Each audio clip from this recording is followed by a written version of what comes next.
at bigger festivals, you have like 20 minutes of changeover time between the bands, so you can't just sound check 47 instruments. Hey everyone, here's Adaya and Stephan from Faun. And you're listening to the Chronicles of Podcast with Tom and Jamie.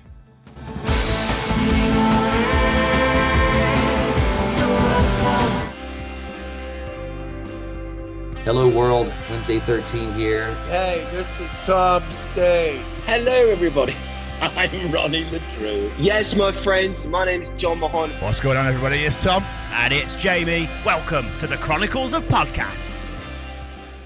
Hello everyone, this week we bring you an interview, a band unlike any we've had on this show before. You won't see this week's guest throwing around guitars and playing blistering solos. Instead, you'll hear the likes of bagpipes, hurdy-gurdies, and several other instruments I've never heard of. What the hell is a bouzouki? Anyway, they joined us this week to talk all about their upcoming album, HEX, available today as we release this, and much more. Ladies and gents, and theys and thems, put your hands together as we bring you Stephan and Adaya for the Chronicles of Faun. Oh. Very well. Wow, thank you so much. It's the bazooka, not the bazooka, a bazooka. I knew I was going to pronounce it wrong. Yeah. Isn't that a big? That's a rocket launcher, isn't it? So, we are going to release this the same day that your album comes out. Ah, cool. Yeah, so we're going to release on Friday as well, so that people can literally get listed or listen to that and come to us, and list that straight away. So, yeah, perfect. But how have your personal Mondays been? What have you been doing yourself today? Well, we're like sitting on a train all day. That was like pretty it. Have you literally been traveling all day? Yeah. We've been traveling all day, and tomorrow we start rehearsing for the tour. Yeah, it's about time because it's like in 2 weeks. Yeah. So we have 2 days of rehearsing in Bavaria at our singer Laura's place. Then we go straight on to the next festivals in Germany. Wow. Busy. Busy times, yeah. But very busy. So how we like to start these things is we take it right back to the start, back to the days of childhood. What did you want to be when you were growing up? Has it always been music for you guys, or could have been, I don't know, painter, astronaut? What was it when you were growing up? Well, I wanted to fly to the moon, but otherwise, music was my number one aim. Yeah, always. As a child, I always wanted to be like an engineer or something to invent cool stuff, cool technical stuff or something like that. So I began studying and I became a acoustic engineer actually. But then the force of music was stronger, so I ended up doing this job now. If you'd followed through with engineer, you could build something so Adaya could fly to the moon. Yeah, it's a great match actually. Would have been perfect. So built a rocket. So where did the love of music come from then? Was it friends and influences? Were your families very musical? Where did that love come from? Mm-hmm. My family wasn't really musical. They didn't play any instruments at all. My father sang very good. He loved singing, but they had a huge vinyl collection. Yeah, a huge vinyl collection with all sorts of folk music and progressive rock music from the 70s, and yeah, that's actually how I came to listen to music and to rock and rock music. And since I was 6 years old, my father took me to live concerts. So I really grew up listening to live music. All the other children and teenagers in my age, they went to the disco and went dancing, and I went to live concerts. So I really had a love for that at a very early age. That's amazing. What about you, Adaya? Where did that love come for yourself? I don't know. I mean, my parents were not musicians at all. None of my family, but we were always traveling a lot. Like my mother lived in Greece for a long time, so we went to places where music was very alive, folk music. So I always was surrounded by folk influences all over the world. It's like I started to collect cassettes from. My mother had cassettes from like Israeli music, Greek music, Turkish music, whatever. So I just started digging into that, and it got more and more close to me. And then suddenly I realized I want to make this music. I want to like be part of it. I don't want to just consume it. That was my inspiration. I can imagine kids listening to this and going, vinyl collection, cassettes. What are these things? What is that shit? Now it's Spotify. Yes, everything's Spotify now. Did you want to blend? With Faun, do you blend the Turkish, the Greek, the Israeli, those sort of things? Do you blend it all into the music that you do? Because I have never heard of pagan folk in my life. Really? I'm very intrigued to know more about it because I'm intrigued by what exactly this sort of genre is and what comes with it. Yeah, I mean it's a bit hard to describe because some people when they think of pagan, they think of like Nordic music, like Vadruna and Heilung. But for me, pagan actually goes deeper back. It's not a specific area because pagan just means it goes further back than what was written down, like further back than the Bible and all that. That were beliefs where the people were very connected to nature because nature was the most sacred thing.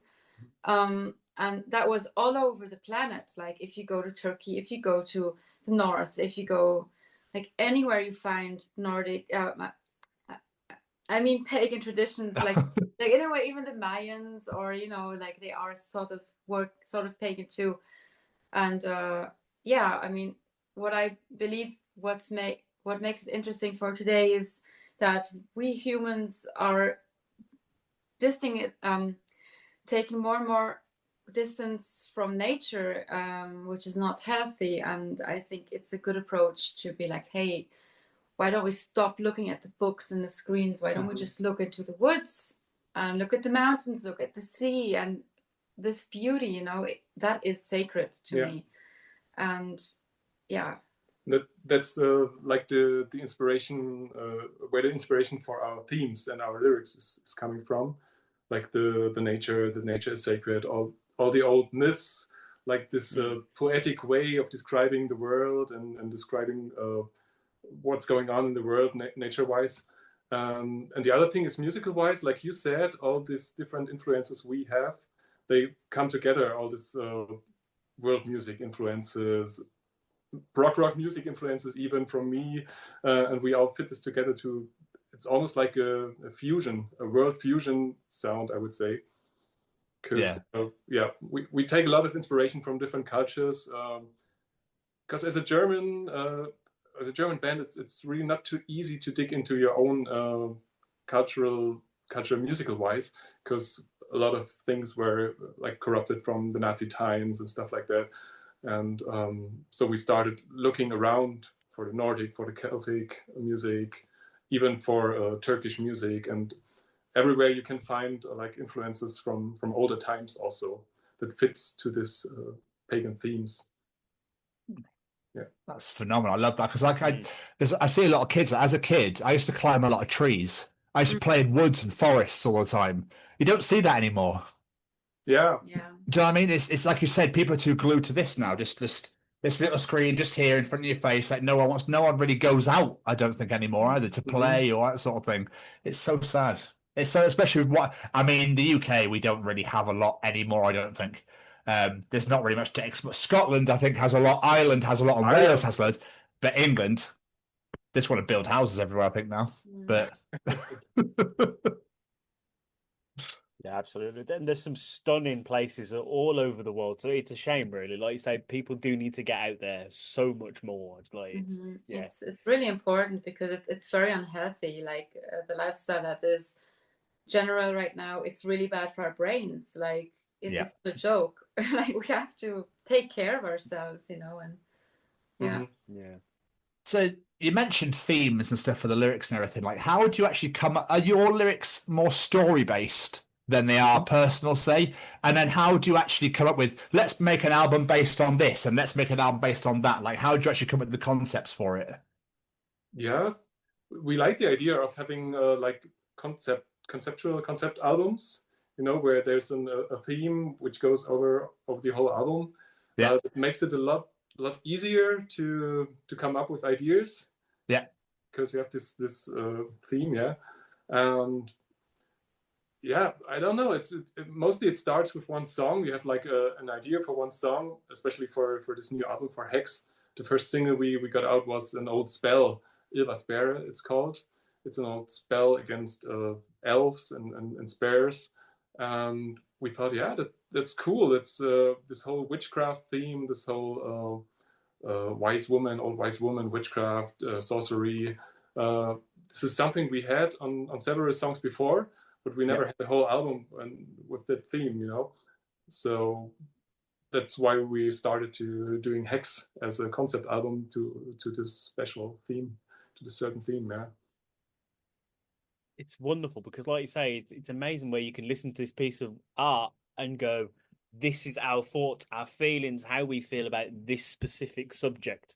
Mm-hmm. And I love when bands do that instead of just here's 10 tracks and they're all about completely different things. Yeah, we love that too. Because you can dig so deep into this one theme.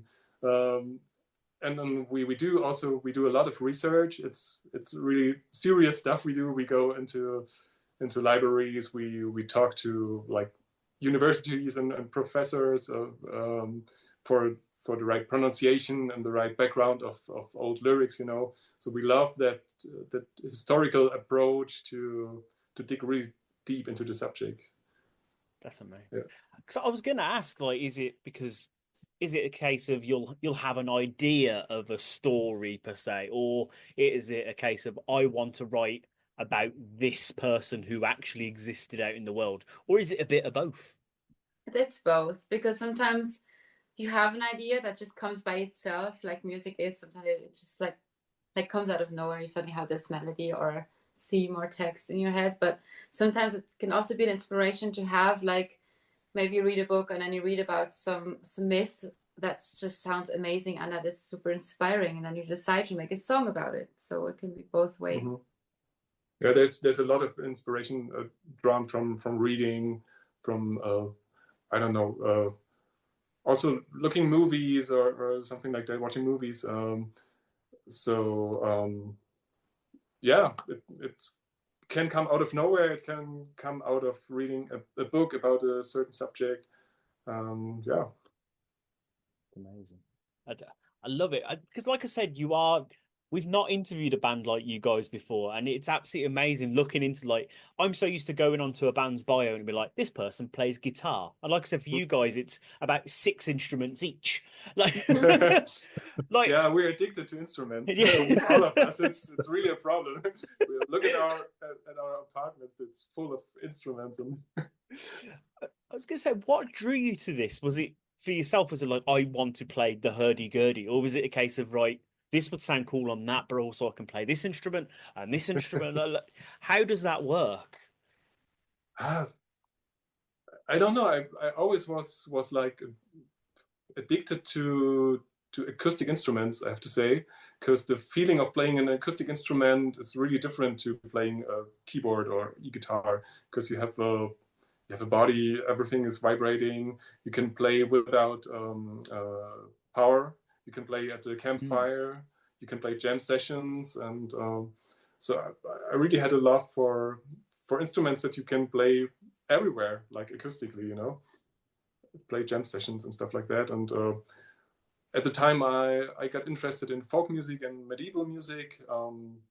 I was wondering what instrument could fit to that I could play, and I saw a hurdy-gurdy at a folk band, and I was so amazed by that thing because it looked so exotic and alien-like, and it had the sound of a whole orchestra, and I thought, what is this thing? I want to play this. Did I read somewhere you experimented with like dance music with a hurdy-gurdy? Did I read that right? Yeah, I actually come from the traditional dance music scene. We have in Central Europe, especially in France, but also nowadays in Germany, we have this Ballfolk scene, it's called. Ballfolk is like going to a disco, but in the 18th century. That's amazing. You play traditional dance music. People know how those old dances work, and yeah, you play music and people dance to this old tunes. That's actually where I come from, musical wise. Yeah, that's so cool. Tom looks like his mind's been blown by that idea. Yeah, I'm going myself. I'm coming over. When next time that's on, I'm going to be there. What about for you, Adaya? Because it's bagpipes is your thing, isn't it? Did I read that right? It's only one of my things.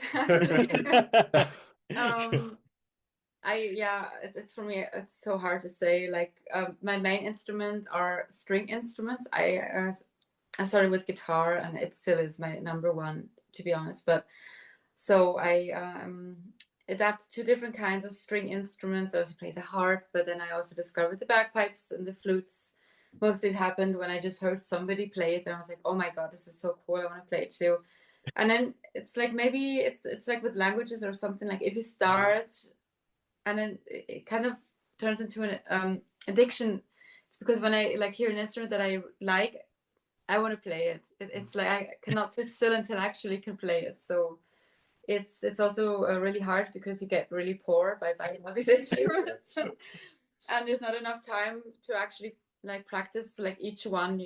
Like you should practice, a few times a week, and it's very stressful. I don't recommend it. So we always like to ask bands about like their songwriting process, and obviously we're talking now about all the different instruments you guys use. How does that work in that regard? Is it you just messing around on a hurdy-gurdy, for example, like this would sound great in a song, or is it you've got a melody and you go, this would sound great on this, and then we'll add it with this? Like, is there a process there, or is it just what happens? Chaos. It's really chaos. Yeah, it's every song is different. Sometimes it starts with a beat because our electronic guy Neil Mitra, he sometimes comes up with a cool beat, and you think, oh wow, that's nice. I can try a melody on the hurdy-gurdy to that, and then you have like a basic structure for a song.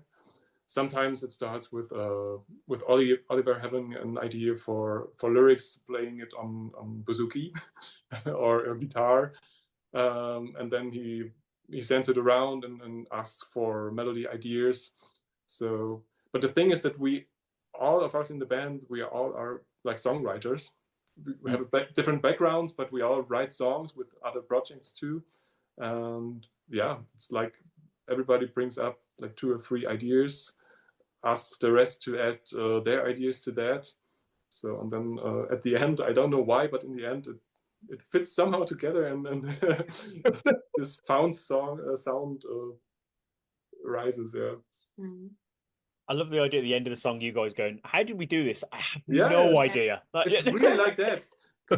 We have so different backgrounds and so different musical tastes also. But in the end, it sounds like, how do you say it? It's almost more than the sum of every part in the end. And it always sounds like a Faun song somehow.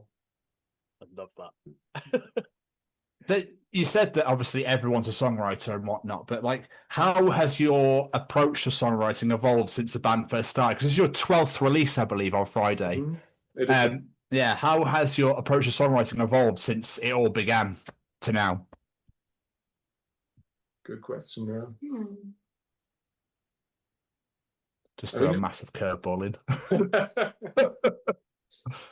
I mean, I think in the beginning it was a lot more like drone music. Faun started as a medieval market band, without amplification.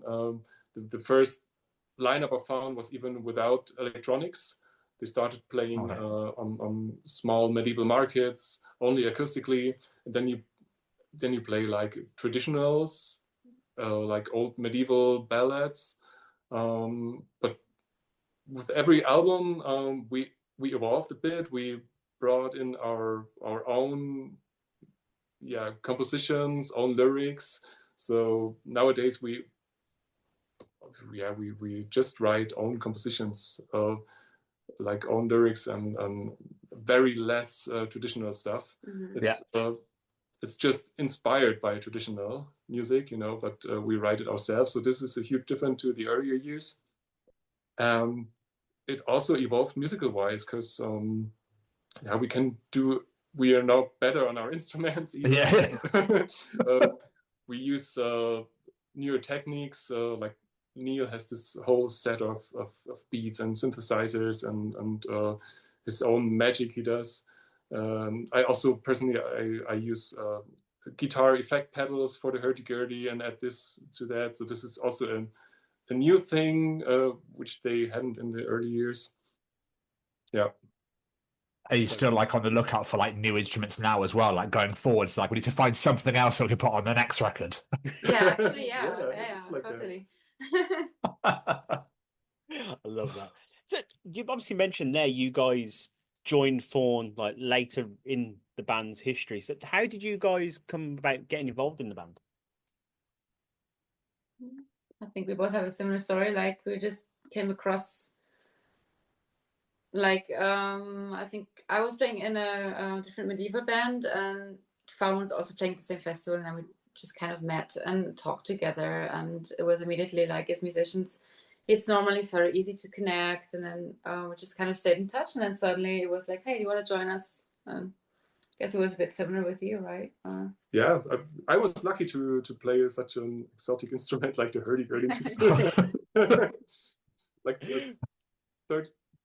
12 or 13 years ago, I got this call from Oliver, the band singer and master of it all, and he said that he needs a new hurdy-gurdy player in the band, and there's like, I don't know, 5 hurdy-gurdy players in Germany.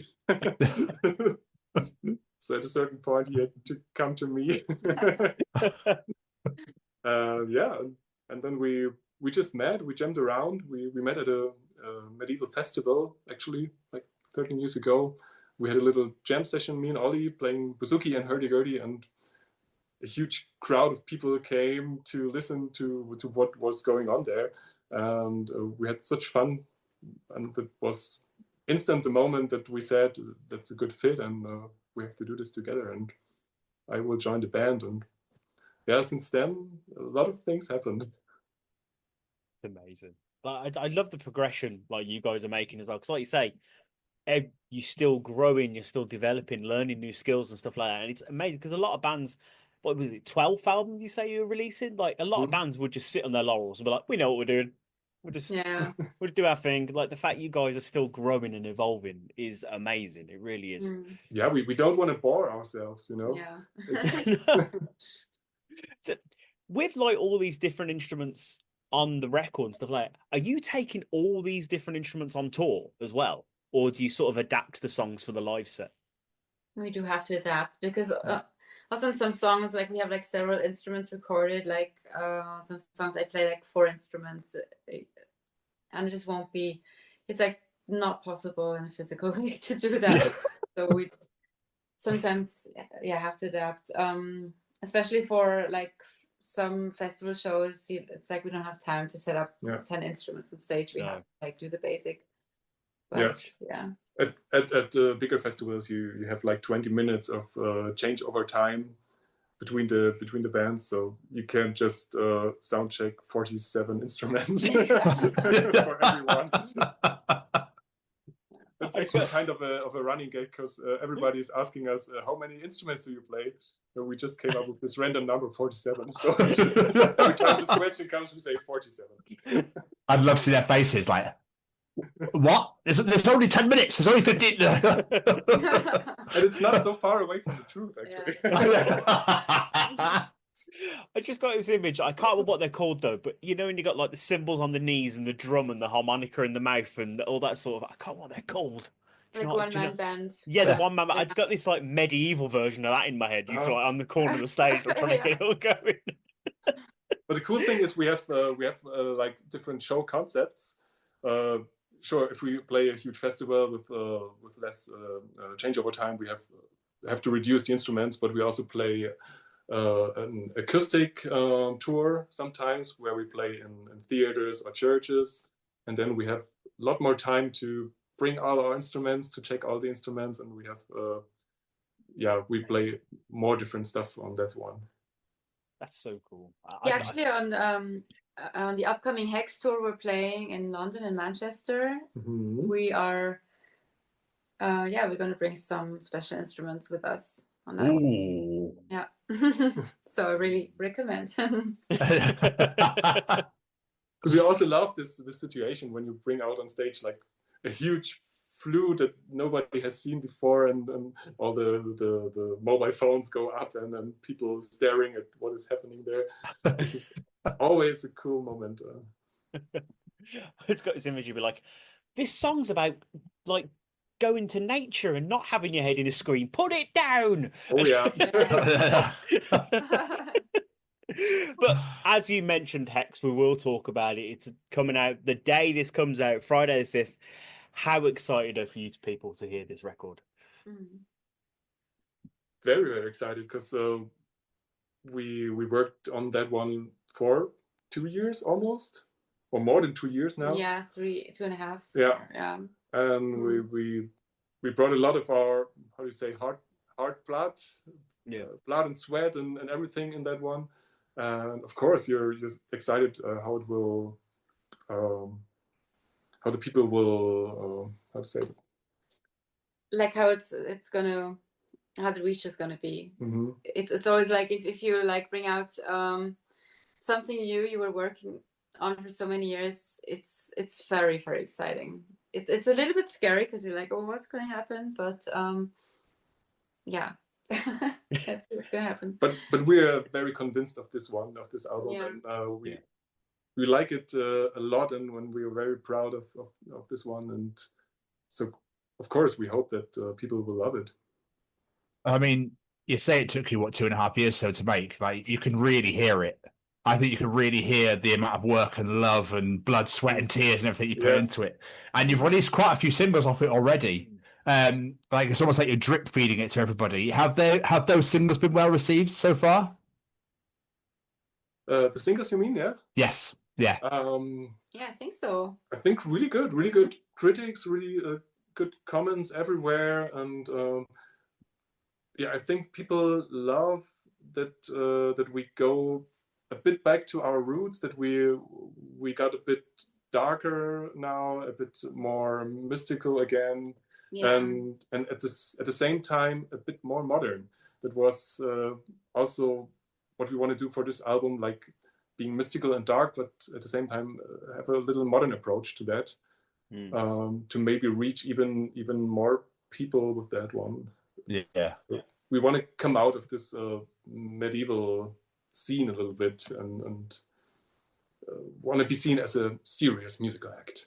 Yes, yeah, absolutely. But it's almost like you're showing off what else you can do, rather than being pigeonholed into one area. It's like, well, we can do this and this as well, and over here. And, it's like you're branching out and being like, we're way more than just one thing. But I think you could, personally, after listening to it, I think you could definitely tell.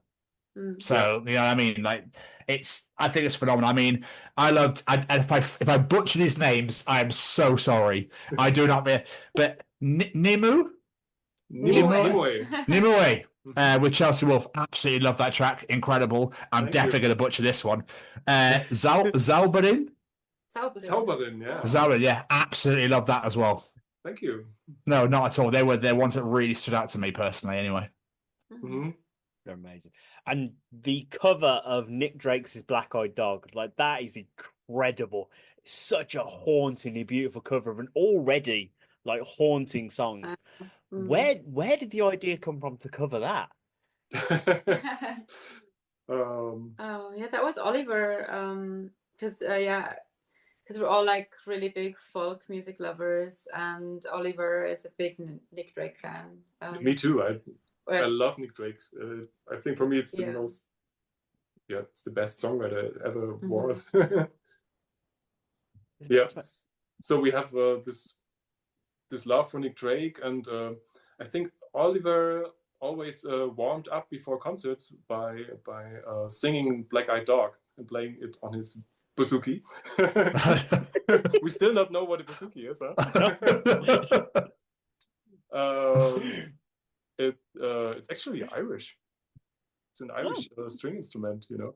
But actually, it's Greek. Or Greek, yeah. The Irish, adapted it a bit. But Oliver always warmed up by singing Black Eyed Dog and played it on his bouzouki, and we thought, wow, it's such a drony song, and it almost sounds medieval somehow. We have to do a medieval folk version of this with hurdy-gurdy and mura harpa and all those strange instruments. And yeah, we jammed around. We loved it, and it sounded so special. And we're really proud of what came out as a cover, because it's always hard to cover such a masterpiece. You know, it can only go wrong. But we're really happy with the result, and it was actually not too easy to get the rights for that song, because the hairs of Nick Drake. Yes. Yeah. They were a bit suspicious and didn't know what to think of us and our strange instruments and music. But then we showed them the demo or recording, and they were really amazed, and they thought that sounds really, really good, and it would be in the sense of Nick. Like Nick would have loved it, something like that, they said, and that was a big honor for us. I was going to say, you don't need any more seals of approval than that. You go, Joe, you know what? Nick Drake's family said it's good, so... Exactly like that, yeah.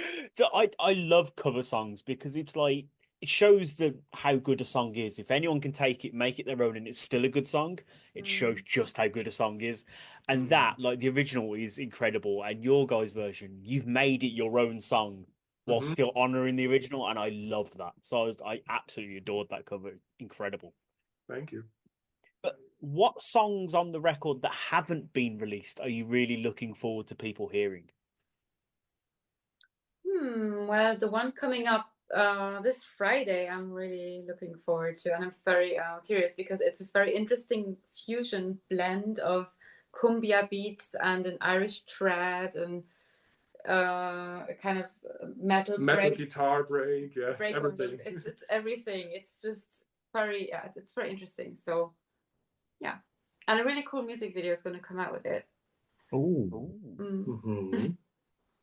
That's another thing. Your music videos are stunning as well. They are amazing. Yeah, thank you. Thanks. Yeah, it makes you feel like you're part of that world where the song is from and everything like that. Yeah, they're so they're amazing. They're beautiful things to see, and plus the costumes you get to wear, they must just be really awesome to dress up in. But looking at the future, you have a ton of shows announced. Obviously, you mentioned at the start you're going to rehearsals now, all across Europe and the UK. Like, how excited are you for these shows? Well, very, very, very excited. A little bit overwhelmed, in a good way, though. In a good way. It's always really fun to be on tour. It's just always very abstract. Like when you write before a tour starts, it's always like, what's going to happen? Is that really happening now? But once you're on the road, it's just incredible. Yeah, but it's actually a really busy year for us. So we just had a whole America tour in June, touring the US and Mexico and what was it, Brazil also. So it feels like, wow, we played a lot of shows this year, and then we look at our schedule. Wow, there's a whole tour coming up with 24 shows all over Europe. But we are really excited because we have a whole new stage setup, a whole new light show. We play a lot of new songs, of course, from the new album. We have support acts with us, really great musicians that will also join us on our show. So it's always cool to bring something new on stage, because as a musician, you all sometimes get a bit bored if you always play the same songs every evening on stage. But with this new show, yeah, we will be very yeah. I always wonder that with bands, like when they've got their song that they sort of have to play. I'm like, how fed up of that song do they get after a while? Yeah. Yeah, there are certain songs, but I remember my mom went to go see Bryan Adams years ago, and he came up and he's like, everything I do, if I don't play it, everyone's going to hurl abuse at me. But even I'm sick of this song, but here you go. I mean, it's amazing. But oh, sorry. No, sorry, I was going to jump back to the album real quick. Did recording HEX ever push any of you out of your comfort zones at all? Did you go, I am going to try and do something completely different with this record? Well, for me, that's like almost every song. I have to like go over the edge with some, because sometimes like one of us comes up with a song and then it's in a certain key, and then like 90% of the instruments don't even work on that key, and I still have to come up or want to come up with something. Or I take a Swedish flute, which is impossible to play, that has the most complicated fingering system I ever discovered, and then I just try like work on it for a week to bring a little tune out that comes in the beginning of Blood for like 20 seconds, but then I'm still very proud of it. So for me, it's always a huge adventure, every song. But I don't know how it is for you. You just play one instrument. But this instrument is a real diva. I remember what was like a challenge for me was Nimue, the song you mentioned video. There's this ending part where I play several layers of hurdy-gurdy. Live, I tried to loop these layers because I want to play everything live. Every instrument you hear on a Faun show is played live, you know. So if there are a lot of layers, then I have to loop them. Of course. And also there is a really, really high part, the highest notes you can play on hurdy-gurdy. And it was really out of my comfort zone because it's really hard to play the high notes on hurdy-gurdy and be in tune. Oh, really? It's a hard instrument to play in tune, and especially the higher notes. And I came to the highest mountains of this instrument. So amazing! I think that's incredible. I'm always intrigued. Yeah, it's like, how are you going to beat that now to the next one? Do you know what I mean? I really want to try and play a hurdy-gurdy. I can't. When I look at people playing, I'm like, how do you even do that? I'm like, it's a pain in the ass. Don't do it. I have like a hate love for that instrument. Because you have to work a lot on it. You have to be like a mechanic and fix everything and tune it. There's this old joke, you tune one day and you play half an hour. The way it's out, I just got this image of you walking into rehearsals tomorrow and looking at you and like, oh, you. Oh. It's funny as well though, because Addy was saying before, but like you're really stressing out on some of these songs. The look on Stephen's face was like, "Oh, I remember that day." Yeah, that was But obviously, you said you just come off your American, Canadian, Latin American tour and stuff, and you've got the UK and EU one coming up. With such a vast back catalogue, how do you even come up with a set list? How do you decide what you're going to play? It's always really hard decision because there's so many songs we would like to play, but we only have a certain time we can actually be on stage. So we always have to also blend in some songs people want to hear, of course, because otherwise everyone is disappointed. But our summer of '69s. Yeah, yeah. But then we want to play as many new songs as possible. So yeah, we just have to. But yeah, it's always it's always kill your darlings a little bit, yeah. Because now with the new tour, we want to, of course, play a lot of the new songs, but then we have to kick out a lot of really good songs that work very well on stage, and it's always a struggle to have the perfect set list. Do you kind of like mix it up wherever you go? So like say, America and Canada can have this one, but then the EU and the UK can have this one, that sort of thing. Yeah, we would do that. A little bit like that, yeah. For example, if we play Eastern Europe or even in Turkey, we play a lot nowadays. Then we of course bring in our 2 Turkish songs we have in our back catalog. Yeah, we have to play them there, so it's always a little bit of an adjustment. Okay. I was just thinking then, because obviously we talked earlier about adapting songs for the live show because you can't really play the studio. But are there any songs that you'd love to play but you just can't find a way to make it work for a live show? We tried a lot to bring on one of our most famous songs, Federkleid. People always want to hear it. It's a huge hit on YouTube with 100 million of clicks on that, but we never managed to bring it on stage in a proper version that we like live on stage. Okay. That's a thing. Or I don't know, other songs just work in the studio somehow, and if we try to play it live, it just doesn't feel right. So I don't know. Fair. That's fair. It's yeah.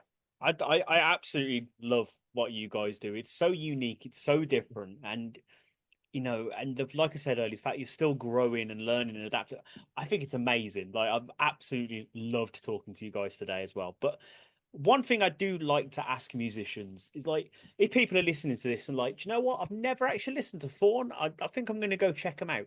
What's a couple of songs from the back catalogue you'd recommend people to check out that you really think gives a feel for what you guys do? Well, Hymn Japan is definitely a hit. I think it's a really like a typical Faun song. And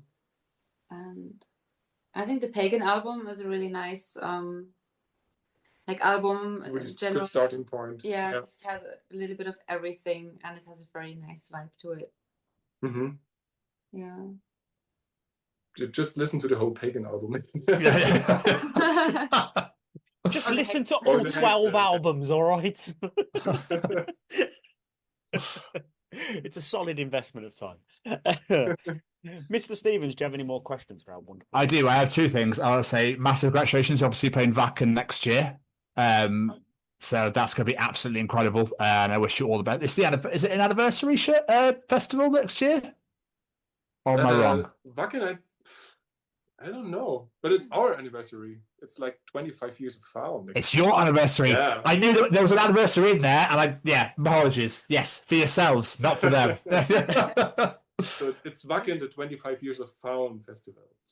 Yeah, you headline every stage. Yeah. It's literally just you the whole way through every single day. That'd be incredible.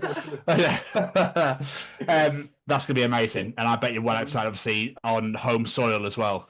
It'll be absolutely incredible. But the question I always like to ask at the end of every interview that we do is, when you first started on this journey, learning all these instruments, getting into the music that you do and being where you are today, did you ever think this is where you'd be today? No, never. Not at all. It's really crazy to have such a reach with that kind of music. It's really crazy if you come to our shows. If you look at the audience, it's like from children to really older people. Everything's really getting into this mood, and I would never have thought that you could reach that amount of people with that music, and I love that. What about you, Adaya? Well, I always knew that I'm gonna do music like somehow, so that was always clear. But that I would like be playing with Faun and like being touring the way we are is a surprise. Yeah. But it's fully deserved, and I don't think you'd ever thought you'd be playing a Swedish flute. Yeah, and what's also really weird is that it works like international, because we started in Germany. We played a lot in Germany, but in the last 5 to 10 years, it's getting more and more international. And you come to Mexico City, and you come to Istanbul, and you have young people in the first rows singing those weird German or Nordic lyrics. I just don't get it. Why? It's phenomenal. That must be such a feeling to have people singing your lyrics back at you, especially in places you would never have expected it. Exactly. Phenomenal. Amazing. It is absolutely amazing. But like you said, like when I was watching like YouTube videos and stuff earlier, so many comments and so many different languages in those comments. Like, you guys have got fans all over the world. So whatever you're doing, stick to it, because you're doing something right. It's absolutely. But before we let you go, plugs, social medias, websites, where can people find you guys out in the world? Everywhere, really. Yeah, really everywhere. go on YouTube, type in Faun, Faun. You have a lot of great music videos. On the socials, we're even on TikTok. I'm not very proud of it because I hate this thing. Yeah, we're right there with you. You can find some funny videos of us. Stephan throwing a tantrum with his hurdy-gurdy. Yeah, I really did some weird stuff on TikTok with the hurdy-gurdy. So maybe it's even worth looking it up. You get an account actually for Absolutely incredible. This has been so much fun. Thank you so much for taking the time out and chatting to us today. It really means the world, especially after the day you guys have had with all the traveling. Thank you so much, guys. It's been so much fun. I've absolutely loved it, and I appreciate you taking the time out. Like I say, I've been traveling all day as well. Hope rehearsals go well. Have an amazing time on tour in the UK and Europe. you. And and all the best with HEX on Friday. We'll share the absolute shit out of it, so it'll be good. Have a wonderful evening. Thank you so much. Get some rest. Take care of yourselves. Pleasure. Take care. See you later. Bye bye. Bye bye. Everyone, welcome back to the 180th edition of the Chronicles of Podcast. Apologies for being off last week. I'll get to that very momentarily. Just want to say welcome to the Chronicles of Faun. It's a wonderful time and a wonderful place and a glorious sort of sphere that we're in right now. So welcome to the brand new edition of the Chronicles of. The reason why we were away last week is because Jamie was on holiday. So I think it's the big story of the week. Jamie, how was your fucking holiday, man? Oh, my friend, it was absolutely incredible. I was not huge on the idea of going for a cruise, let's be honest. Well, I did. No, I remember. Show, but yeah, I'll be honest, I'm a convert. I will be doing more cruises. Well, assuming I can afford more cruises. I would like to do more cruises. Because, yeah, absolutely incredible. Like, unreal experience. And it's not what you expect. Like, you literally put your bags in, get on the boat, and then you're on holiday. It's not like an airport where you got to check in, wait around, get on your plane, get there, get off, get your transfer. You're just there. You're in a bar in about 10 minutes after getting on the board. It's great. It's like no hanging around. It was, yeah, fucking incredible. Incredible experiences. The cabin was a bit weird, sleeping inside, because it was an inside cabin, so there was no windows whatsoever. But they did have decorative curtains, which I found absolutely wonderful. You'd walked in, I was like, why is there curtains? It's an inside cabinet. Open the curtains. Wall. Great. What is the point in that? To give the experience of being, maybe, just to give the idea of it being a window there, so it makes it, you think that you've got a window there? I guess. Would be my guess. It really amused Olivia as well. She kept up, she's like, I wonder what's behind the curtain. Oh, it's a wall. So it really amused her as well. Clearly, we're both as immature as each other. But yeah, Norway itself, what a beautiful country. Fuck. I think I was there 10 minutes. I went, we're moving here. Like, just absolutely stunning. We went to 4 different places. We went to Stavanger, which is, it's just a little town. We had a walk through there. We went to what's called Swords in the Rock.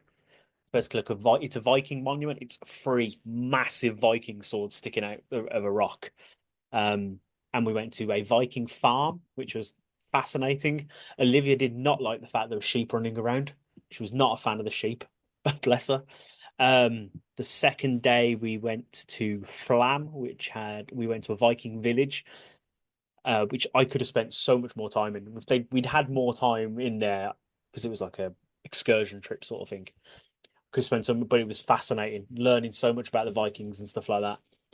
A bit awkward moment as a dad though, because there's statues like representing the different gods, the Viking gods, and there's Freya, the god of fertility, and Frey, her brother, who's the god of fertility. And you can guess what the statue has to make you realise what he is. Massive wang right on the front of the statue. She's like, Dad, what's that? I was like, do I lie to her or do I just tell her? I was like, I'll tell her. Olivia, it's a massive willy. She was like, could not stop laughing, bless her. So yeah, that was fascinating. We got to sword fight, which really made me laugh because Olivia had these Norwegian guys in hysterics because she went full Monty Python Black Knight. like chopping her legs off. She went to the floor, chopped her arms off. She was like, "Oh no!" Absolutely brilliant.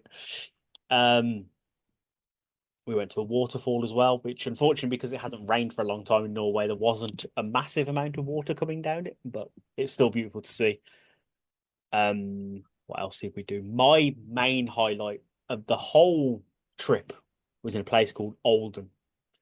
And we went to it's called Briksdal Glacier. It's an hour and a half walk uphill to get to the glacier. I think my dad was laughing at one point. The amount of times I just stopped looking around and was like, fucking hell. I was like, I'm used to opening my front door and seeing Birmingham. Like, I'm not used to seeing this. There's waterfalls, running rivers, like the glacier itself is a giant glacier pool of like -1 water, which fair play to my uncle and Becky, both took their shoes and socks off and got in. I don't do cold water. I can't even do cold showers. I wasn't getting in that. Fuck that. But fair play to them, they went in that. It's just absolutely breathtaking. Like some of the views and things you saw, I was like, how is this in our world? Like you don't know about it, you don't appreciate it. It was mind blowing to me. The next day we went to a place called Hogsund, where they have a butchering these names. I can guarantee it. I'm butchering these names. I don't speak Norwegian.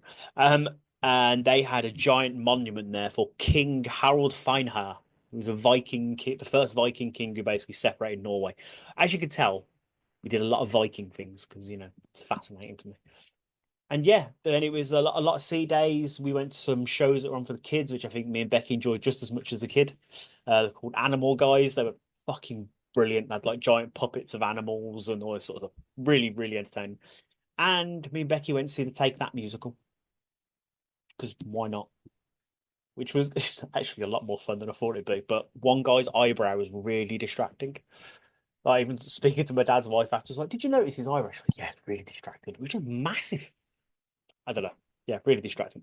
But yeah, all in all, fucking incredible. The only downside of it was the fact I had to wear a tuxedo on one of the days because I looked like a prat. I can't complain. What was that in aid of? Basically, on cruises, they do what's called Captain's Night, where basically everyone gets dressed up fancy and goes for a meal. There's literally no more to it. The captain doesn't walk around like shake everyone's hand. It's just called Celebration Night. It's an excuse to get dressed up. So I didn't want to be left out and not do it. So I got a fucking tuxedo. My God, I've never felt any more out of my comfort zone. I was like, I'm jeans and a band t-shirt guy. This is not me at all. But I did it. I took part to make my dad happy. So, it was all good. But yeah, absolutely incredible experience. If anyone has ever considered doing a cruise but put off by it, do it. We had a couple of days where the boat was proper rocking and swaying, which was a bit weird. Especially because one of them was when we were in that show. I was like, I just finished a pint. I put it down. I was like, I've only had one. I can't be this drunk. I can't be drunk off 1 pint. Why do I feel like the whole room is swaying? That's because it is. The boat's rocking back and forth. You forget you're on a boat half the time. But yeah, incredible 3-course meals every night. I've put like 6 pounds of weight back on in a week. I don't care. It was glorious. I'm going to lose it. It's fine. Yeah, just a stunning holiday. If anyone gets a chance to go to Norway, go. And if anyone wants to hide me in a suitcase, take me with you because I want to go back. Yeah, thank you very much for asking, my friend. It was glorious. Well, I thought it made more sense to, we've had the week off and I know you're probably bursting at the seams to, talk all about it. So I just thought, this is the reason why we were away last week. Here you go. The floor is, and that's why I didn't say fuck all. And I thought the floor is yours. I'm not going to, Yeah, absolutely stunning. And then I went back to work yesterday. Yay. And then you opened your curtains and went, oh yeah. A wall. There's no wall anymore. Just Birmingham. Fuck. Yeah. Hooray. Life and stuff. So yes, welcome to the Chronicles of Podcast. Obviously, it's good to be back and it's good to have you back. It felt weird. It was actually quite a nice week of doing fuck all in the nights. It was really nice. I just sat there and was like, I can read, I can play Final Fantasy, I can watch AEW, I can just chill. This is great. It's nice to have a week off every now and then. It's just, yeah, I know. I bet the listeners are like, oh, thank God. We don't have to listen to fucking bollocks for a week. It'd be lovely, that. Tell me. Oh, shit. Sorry, my fucking thing's attacking me. I was getting a bit pissed off by the fact that my umbrella was hinging my curtain somewhat. Anyway, that was irrelevant. I could have sorted that out later, but for some reason I just noticed it and was like, that's really pissing me off right now. Let's keep talking while I go and do something else. But Jamie, there's been some mental shit happening in this week. So obviously the NFL is back this Thursday. It's fucking back. I'm so happy that I get the sport that I love. No more. Bye Sunday night. See you later. Thanks for coming for the rest of the year. Anyway, a beautiful story has emanated. And this is the reason why I love this sport so fucking much. So, Micah Parsons, defensive end, now formerly of the Dallas Cowboys, has just been traded to Green Bay in some big deal that they had going on. Anyway, he was probably one of Dallas's best defensive players they had, and I'm amazed they let him go. But a video started to circulate over social media this last Thursday where a mum was filming her kid for some reason and picked him up from school and was like, sweetheart, I've got something to tell you. And he's like, what's going on, mummy? And she's like, Micah got traded to the Green Bay. Now, this kid's a Dallas Cowboys fan. This kid burst into tears. Chuck, it's okay. Baby, okay? It's inconsolable. Like, there was nothing she could do. Ask why he's crying. He would not stop crying. He would just not, floods, absolute floods coming out of him, bless him, and he wouldn't calm down. Oh, bless him. Micah saw this video and just messaged out I think he got to the mum and he's put, I'm really sorry. That's all he wrote. Anyway, on Saturday, another video emanated with the same child. Micah Parsons had got hold of the mum's phone number and FaceTimed the kid. Oh my God, that's amazing. How incredible. How incredible is that?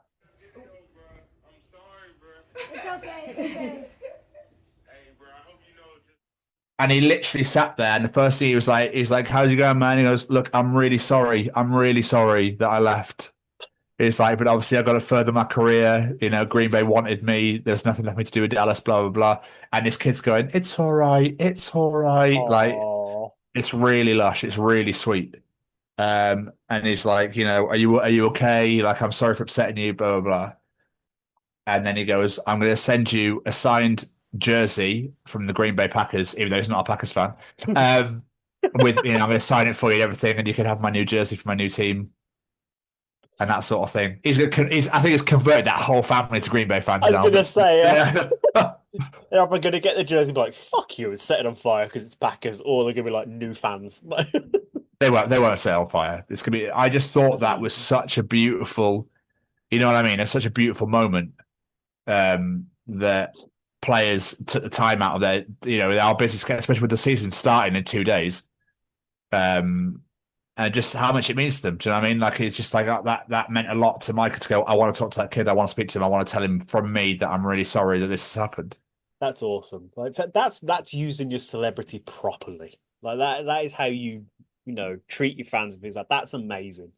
Like, because to be honest, he could have saw that and just gone and just carried on scrolling. Like, but fair play to the guy for reaching out and everything like that. Like, that's awesome. That is really Well, awesome. what really made me laugh was obviously Saquon Barkley left the New York Giants last year to go to the Philadelphia Eagles, and they're in the same division. And people are like, still waiting for a call from Saquon. And I just like, you know, you're grown men. This is it was funny. It was funny. It was funny. But I thought that was beautiful. And I've actually saved the videos for you to put in the show. But still going on the NFL theme, another story has emanated, and this one is fucking phenomenal. Hunter Renfrow, wide receiver of the Carolina Panthers, formerly of the Las Vegas Raiders, spent one season at Carolina, and they were so desperate to get him back, but couldn't get hold of him.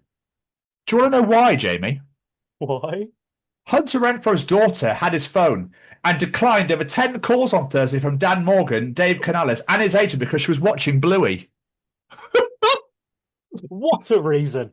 They were desperately trying to get him back. A warning to all parents of iPad children. Make sure your kids aren't declining important phone calls when they're watching Bluey. Carolina Panthers wide receiver Hunter Renfrow almost had to learn the hard way The Panthers cut Renfrow to get the 53-man roster threshold ahead of last week's deadline. Then the team traded away veteran Adam Thielen and placed second-year wideout Jalen Coker on injured reserve. That opened up the door for former Las Vegas Raider to re-sign with Carolina after a year away from football. But Renfrow almost missed his chance to re-sign. He told reporters on Monday that his daughter had declined 10 phone calls from Panthers general manager Dan Morgan, the head coach Dave Canales, and Renfrow's agent himself trying to get in touch with him on Thursday about re-signing with the team. They were all just ignored, Renfrow said. My daughter was watching Bluey or something, and she ignored all of them. The veteran receiver said he'll eventually call back his agent, the Panthers, to have a conversation about re-signing before agreeing to terms on Saturday morning. Renfrow previously played 5 seasons for the Raiders between these years. He caught yada. He's going to make his return to football this season, this weekend. But fucking incredible. But the amount of times I've called my mum or I've called my sister, and it's like, but they never answer, and but years later, yeah, love, you okay? You called me about 4 years ago. Yeah, I tried. Oh yeah, sorry, it's because Louis were watching videos on my phone. He kept declining it. Fucking kids, man. Love the idea. He almost missed out on this incredible opportunity. His daughter was like, "Fuck you, Bluey's on." Like, I'm watching Bluey. And I don't blame him. Yeah. Oh, okay. I've never seen it. Oh, it's incredible. I love a bit of Bluey. It sounds almost wrong because obviously porn in the north is called a bit of blue. So you have to be very, very careful. Yeah. Well, it's like a little bit of Bluey. I've never put that together before. Yeah. And I really wish you hadn't put that together for me. Sorry, mate. No, the Healer family. They're dogs. Not a bit of naughty Bluey. It's a dog family. Yeah. The dad is just the greatest. Like, he's just the greatest dad ever. Right. Like, there's Facebook groups named after him, like dad groups named after him because he's such an awesome dad and he's so funny. It's a brilliant show. The amount of times the kids walked off and me and Becky just carried on watching it. Like, we get more excited for new episodes than she does because it's just fucking brilliant. And that's not just us being sad bastards. There's a lot of parents like that as well because it's great. Interesting. You just look at me like, who the fuck do I talk to every week? No, because this final story I have for you makes me wonder why we exist and why we're here anymore. Like, stop the planet, I want to get off kind of thing. Okay. Gen Zers think they've invented walking, even though people have been doing it forever. Yeah. So, the trend of silent walking is taking over the world, Jamie. Gen Z think they've invented walking, even though people have been doing it forever. Like anything nowadays, it takes becoming a TikTok trend for people to embrace a habit, and it seems that walking is no different. To be fair, it's not just walking, Jane, but silent walking. Leave your headphones and designated Spotify playlist behind. TikTok alleges that benefits include alleviating stress and replenishing your focus and attention span, alongside the standard effect of burning a few calories. And Penny Watson, founder of wellness platform Made, agrees. Sometimes our brains can get so busy that a trend like silent walking is exactly what we need. Essentially, the new trend is a mindfulness exercise as we are focused on the present moment and turning into our senses. Time in silence can help us to think more clearly and calm our mind when it is racing with thoughts. I don't get it. They claim that silent walking forces you to focus on immersion, both in yourself and your environment. And a moment away from everything else in your life can help you to tune to your emotions. Just don't go on your phone. Yeah. Put it away. Don't go on it. It's not a trend. Oh, I'm really going to go do some silent walking. We did it for fucking ever. What? Sharon, you won't believe what I've invented. So basically, you put one foot in front of the other. That's it. It's fucking wonder. How would you ever think of this? I've been stuck on sofa for fucking decades. I never knew you could fucking walk. I never knew that's what legs were for. Unbelievable! This it just actually just use them. It's some sort of like mechanical motion with knee. So you like bend thy knee so that leg is down a little bit, and then put the other one exactly the same way, and put them one in front of other. And you weirdly, your whole body like moves, and you walk somewhere, and it's bloody wonderful. That I tell you. And I'm telling you right now, don't be using bloody technology whilst walking. We need to be silent. So if cars the cars have to shut the fuck up, you know what I mean? Guys, this is my silent walk. There should be no noise, no birds, no planes, no skies, no trees, nothing. Grow up. I give up. And the funny thing is, because you said it's TikTok trend, I can almost guarantee there's people filming themselves just walking down the road. I'm having a silent walk. Yeah. Yeah. Oh dear Lord. Yeah. Just what is wrong with people? There's way more to this story, but I'm not going to bore you to tears with it. Oh, there's just this world needs to stop sometimes. It's a wellness exercise. Get out to walk, immerse yourself in your surroundings. What have they been doing for the last fucking million years? Everyone's just stuck there like, yeah. I don't know what to do. I'm just stuck here. What do you think people did before they had headphones? They just walked. So Dave became a bed. Now Kev's a fucking sofa. Yeah. Everywhere I go, I'm a fucking king size 3-seater. It's fucking weird. Like Dave's stuck in bed now. I'm stuck on the sofa. I don't know what. Literally, I get to my dick, and then below that, I don't know what he does. Don't know what these fucking 2 sticks are at my body. It's weird. And they've got a weird flat bit at bottom. I mean, like, so when I stand, it's a bit odd. Like, I'm a bit like, oh, okay. Well, what do they do? I'm upright, all right, and then it just stay there. What are they even called anyway? Flappers? What are they? Like they've got weird little knobs on end. There's 5 of them on each side. It's so fucking weird. I don't know. That's the first thing that came to my head. Someone's going to say how they invented breathing soon. Oh, 100%. And it's going to be like, oh, you need to do the breather exercise, the breathing breather. And what happens is basically you fill your body with this immersive experience of air, and it means that you stay alive. It's wonderful. Yes, have you tried it? New sensation. Yes, absolutely. I just despair. Oh, anyway. Dear Lord, put me back on a boat in the middle of the ocean, please. Anyway, let's bring in Callum's teachings. God, cheer us up. Come on, Callum. Do you want to know something? Callum will be able to tell you in Callum's teachings. Is cereal soup? Ooh. Callum's back to teach the world, the nation, the universe, everybody. His random thoughts that come out of it, that come into his head and out of his mouth is what I was trying to say. It would be weird if they came out of his head. So these thoughts I had, I've invented head talking. Yeah. It's an immersive experience. Anyway, I'm waiting for people to claim they've invented fingers. It's really weird. Like, I wonder what these were. It's so weird. And then like a bit of exercise, playing piano. I wonder what they were for. It's all like play piano. That's all I know how to do with them. It's like the fucking going back to school. It's like when you've been on 6 weeks school holiday. Like now, obviously they're all going back now. It's like I forgot how to write. What's wrong with me? I've forgotten how to write. You know what I mean? Because your hand feels weird when you start writing again. I haven't held a pen in 6 weeks. Yeah, that or 24th of January 2024. Fuck, it's 5. Why have I done that? Everyone forgets the year every time it turns into the new year to go. They're so used to putting the 5 in or the 4 in, and it's fucking 6 now, bastard. It's not just kids, adults do that as well, though. Yeah. And it's so weird as you get older. Like you forget, you always, when you, like say you're filling out something and it says sign and date, and you get to date and you go, you've looked at the date like 15, 20 times that day, and you go, what's the fucking date today? 24. Then you forget what month August is. You're like, oh, fuck, is it 7 or 9? That's fucking 8, isn't it?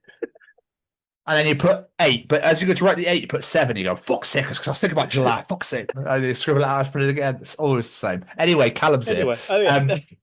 What is Callum teaching us this week? Trying to get all the groceries in the house in one load is both ambitious and lazy. Lazy because you don't want to go back and forth. Yeah. I see. I mean, you always see it as a challenge, though, don't you? I always go, I don't want to have to fucking come back. I'd rather get as much as possible. I think I got out of Kelly's car on Sunday, and we had her jacket from the night out. She went out the night before. We had my bag. I think I gave her some peanut butter. As you do. Yeah, I just hadn't eaten it, and it was going out of date, and she loves it. So I was like, you might as well have it for your toast. I'd had it for nearly a year. And we had loads of other bits and pieces, and I think the dog was with us as well. But she got the dog, she got her coat, then I had my bag, and I went loads of stuff, and she was like, "Oh, leave it and come back." I was like, "I don't want to. No. I don't want to come back for it for one fucking jar. Like, I'd just rather pick it up now." Here you go, love. I've got it all. But it's almost like you go, I could take those bags in that hand and those bags in that hand, or put them on your arms and then just go, fucking come on then. Do you ever get the thing where you lift them and you go, oh, this is heavier than I thought it's going to be, but you're still not going to put them down? It's a challenge. You're going to do it. It's always, I like to make sure it hopefully won't snap. Yes. Because for some reason, we always go, oh, jars in one bag, jars. All the jars in one very thin polythene bag. All the jars. Oh, for fuck's sake. Oh, bastard, pack this. Oh, yeah, it was me. Yeah. Look, why have you, I know what I mean. Why have you packed this? Why did you not tell me to do it differently? Yeah. Why did you not tell me to sort this properly? And she's there with bread and eggs. No, I've got mine. I've got the lightest bag part. I've got the bag full of empty bag for lives we didn't use. But yeah, it's almost like a challenge, I feel. It is. It's efficient, Callum. It's not lazy. It's efficiency. You're trying to get it in, get it unpacked. None of that back and forth, Malark. I'm so weird because of like the frozen rule. How can I be out of a freezer for 30 minutes or whatever it is? Yes. That's like ingrained. So I'm always like, as soon as that, like, is that Mission Impossible? Like, you're like, din. I try to get back to the house as fast as fucking possible. When there's traffic, I'm like, I've got fucking ice cream here. I've got ice cream. It's melting. Get out of my fucking way. It's as if we go shopping first and then we go somewhere else before we go home. There's always that voice in the back of my head that goes, what about the frozen food? What are you going to do? What if it melts? So, what if you get in the fridge? What are you going to get exactly. in the freezer? So basically, what happens is when Kelly's like, should we go and do this? I'm like, we'll do shopping last then. Last. Because otherwise, that's what's going to happen. The milk's going to fucking go off. It isn't going to go off. Still in the back of your head, you're like, it might do. If that's out of that fridge for 31 minutes, we're fucked. It's game over. That fish will start flapping again. There's no way. You know, probably like, what the fuck am I covered in crumbs for? Oh, bloody hell. I went in late Ramon, and now all of a sudden I'm in fucking batter. I can't get out. Where's my head gone? Where's my head in my tail? Shaking the breadcrumbs up. Jamie, it's officially done. Fucking hell, that really tickled me. Do you wonder if it's our history of working in food retail, though? It's got to be, because no one else thinks about the 30-minute rule, let's be honest. No. Not at all. I will never forget Waitrose. This really fucking made me laugh.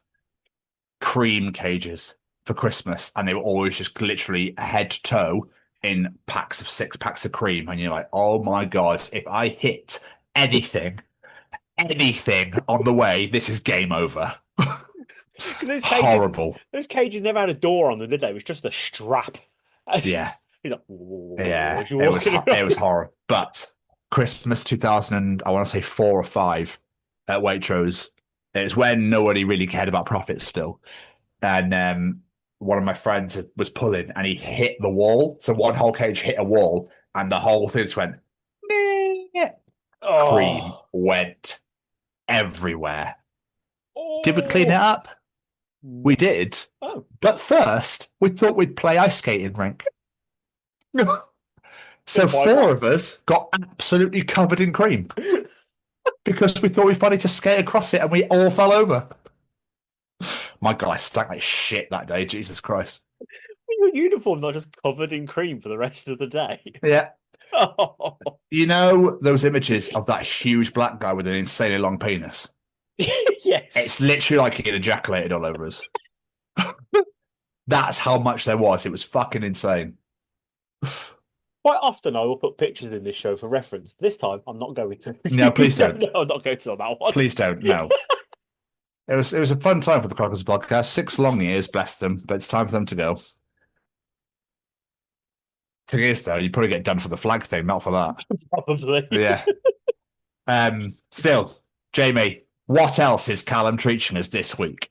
Someday, a few years from now, we will inevitably meet a kid who will ask, "What's that?" when we refer to Twitter.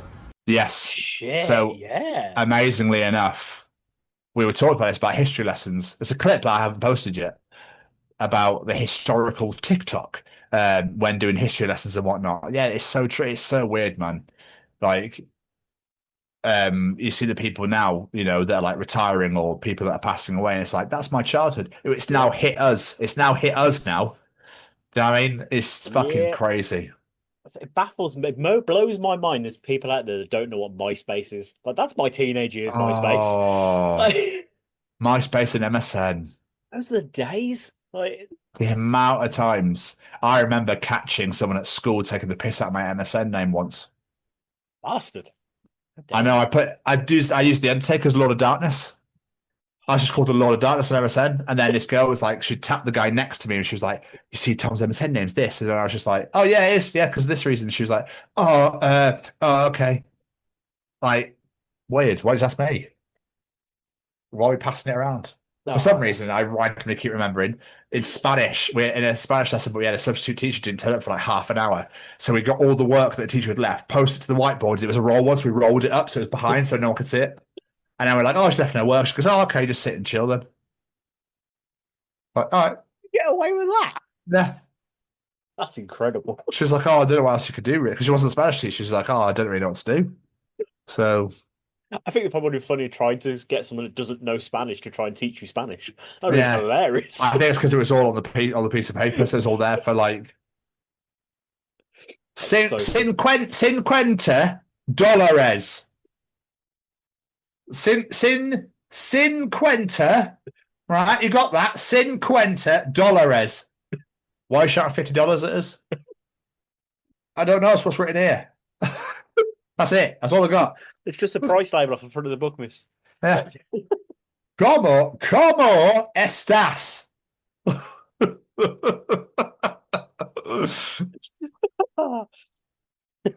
Fucking brilliant.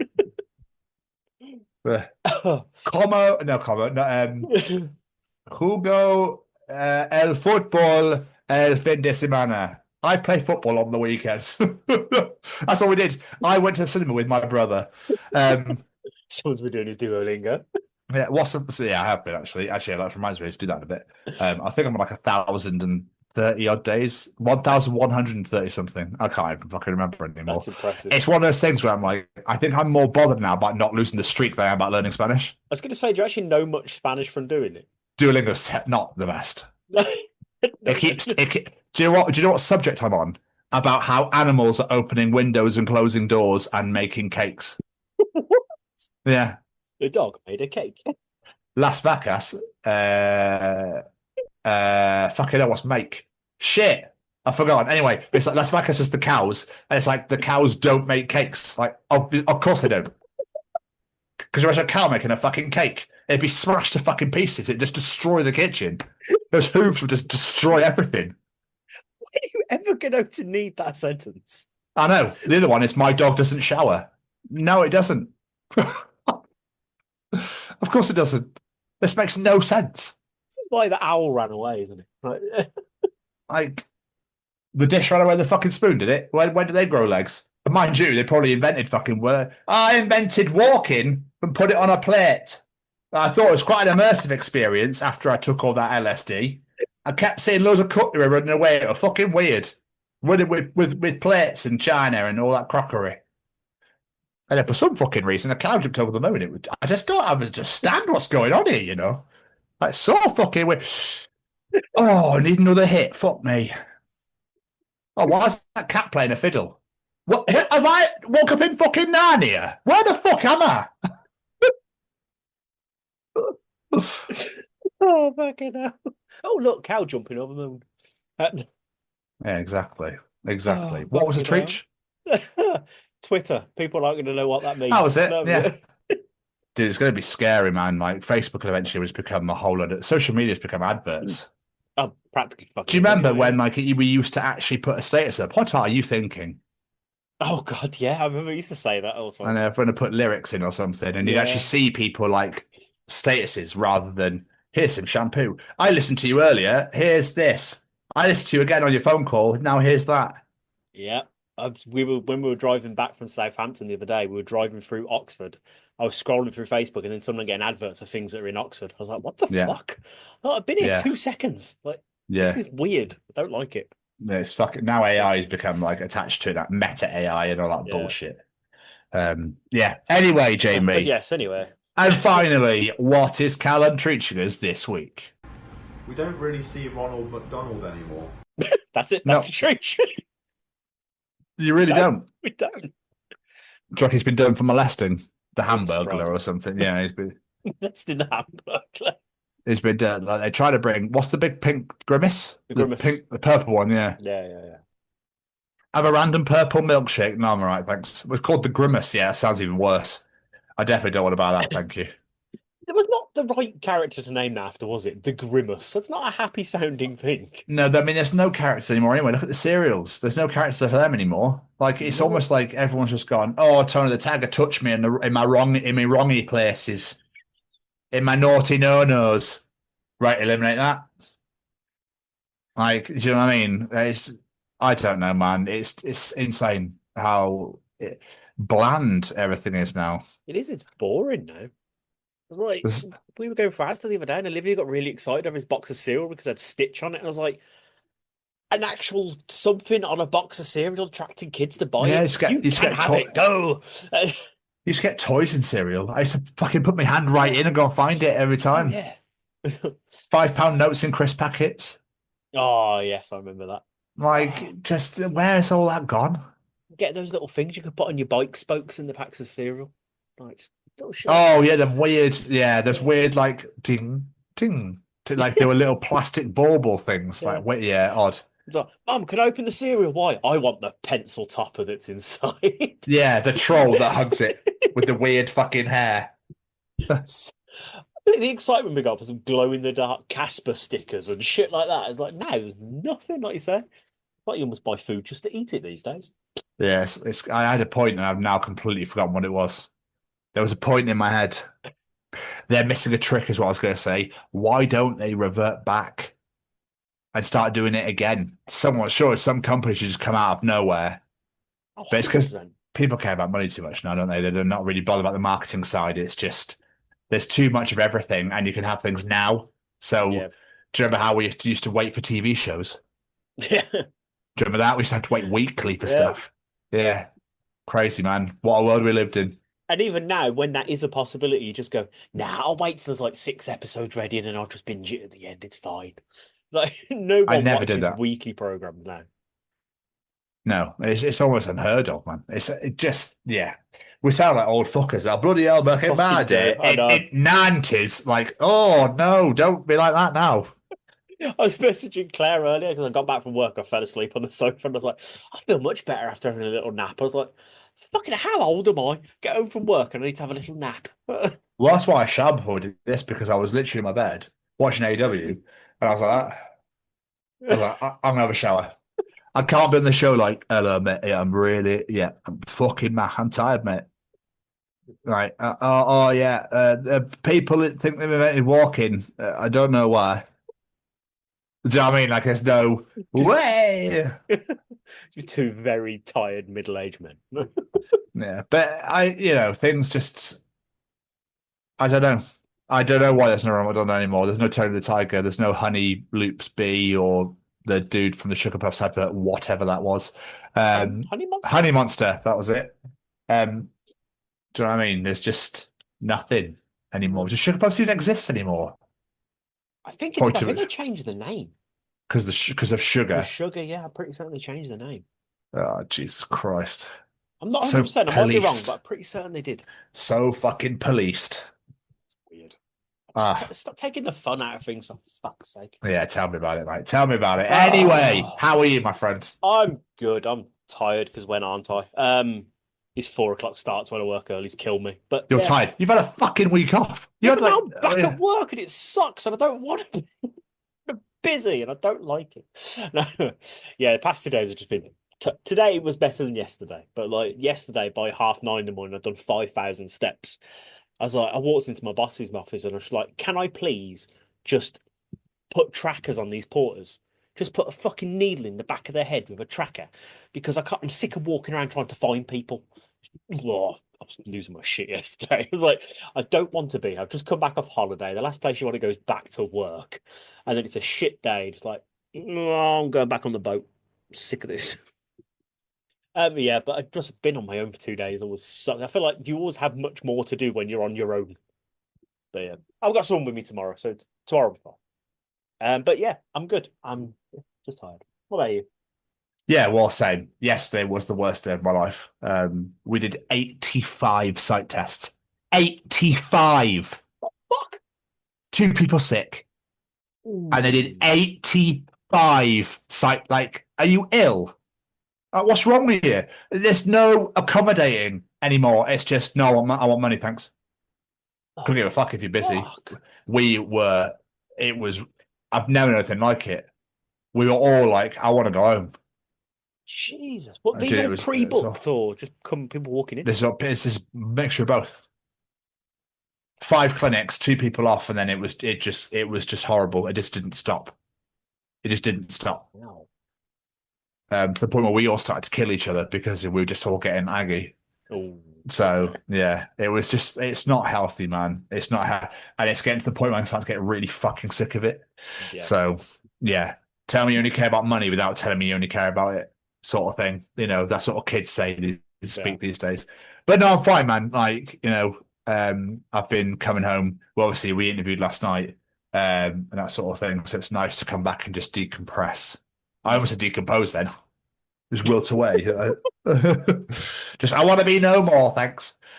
But yeah, I'm all right. Obviously, you had your fucking phenomenal holiday. I hope your dad had a great birthday on the boat. Well, my dad's birthday is actually in January. But, basically, what is his birthday's in January. His best mate's birthday's in a couple of weeks' time. They're both turning 60. So they wanted to do a little family thing together around that time. So he's going to do something like a pie or something on his actual birthday. But it was for both of their birthdays. So is he 59 still? Yeah.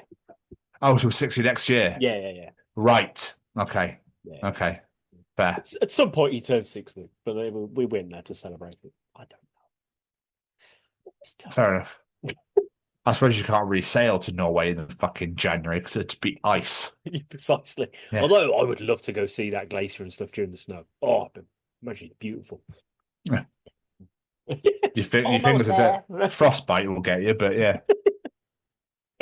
But how have things been, man? What have you been up to? Obviously most of my time has been with the holiday and things like that. We got back early on Saturday, so it's literally just go shopping, fill up the cupboards and all that general crap. Sunday I went to go see the kids, which was nice, just hanging out, seeing them, taking them a few presents abroad, like just to walk down to the shops, nothing major, just hanging out, which was nice. Nice to actually see Harrison because I was there on a weekend. Every time I go during the week, he's at work, so I rarely see him these days. And obviously back to work yesterday, back on the old Rhiannon, as we say. But other than that, not a lot really. Still working for WrestleMania. I haven't got very far since last week, so obviously being away. I'm on night 1 of WrestleMania 38, which has the most ridiculous tagline for a WrestleMania I've ever heard in my life. Is it the greatest of all time or something? No, the most stupendous event ever. That was it. And they keep saying it. I'm like, stop saying the word stupendous. Ridiculous. Vince was still in charge then, wasn't he? Yes. Yeah. You could tell by all the stupid names for everything. Fucking was stupendous. I didn't think I'd watch this one, but now I'm watching it through. I'm like, I actually think I have watched this and I've forgotten it because I'm on Cody Seth Rollins when Cody comes back. Ah, yes. So I don't remember ever watching Austin and Owens.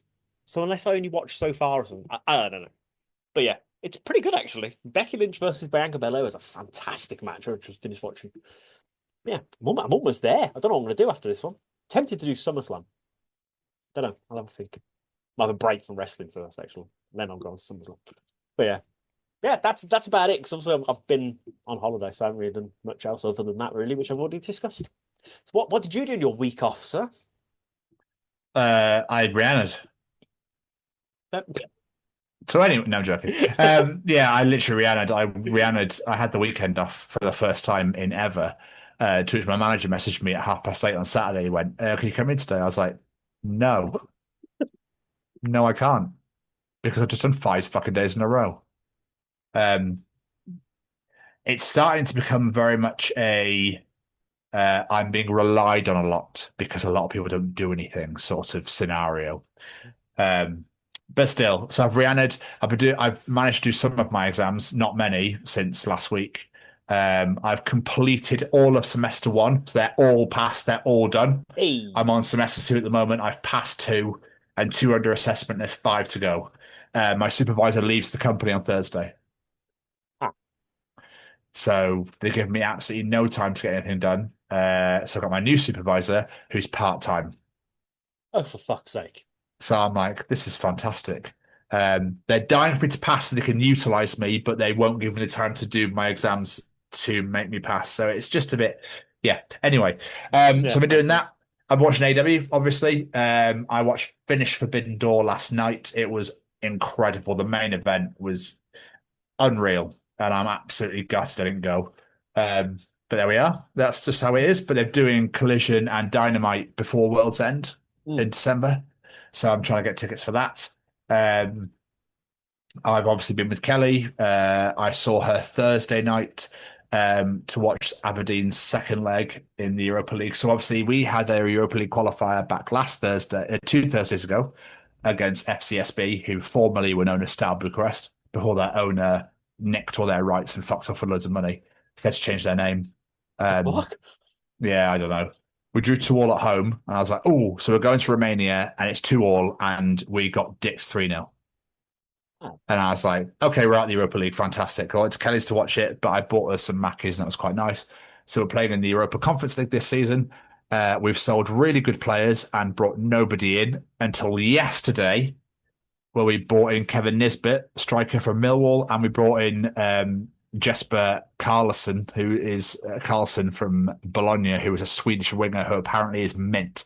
And I've seen loads of stories recently. This might be a media thing. I'm trying not to get too excited. That says he is too good for the Scottish League. So I'm like, oh, wow. Okay. Hopefully that's an omen. Hopefully that's a good thing. So that's been going on. Obviously, I mentioned that the NFL is back. So my fantasy team I've been make sure is pristine, gorgeous. Tom is back in NFL fantasy this year once again. Obviously, my run last year of coming 12-3 or 11-3, I lost 3 games. Yeah, I was doing well. So we'll see how we go. Week 1, I'm facing the guy who I played in the semi-finals last year and beat. Ooh. So yes, should be good fun. I'm very much excited for this one. It's wrong how much I look forward to this. Like, I don't know why I get really invested in this fantasy draft. I don't know. I just get really invested in it. I love it. I'm really happy with my team. It's predicted me to lose, but you can't. It's just based on prediction at the moment. So I'm like, I'm not worried. We'll see how we get on when the season starts. It starts Thursday, but I have nobody starting until Saturday in the Brazil game. There's a game in Brazil. So I'm excited, buzzing, can't wait. I've been doing some serious catching up on Daddy. Oh. So what I was really, really laughing because they've cancelled a show that he loves. I can't remember what it was about.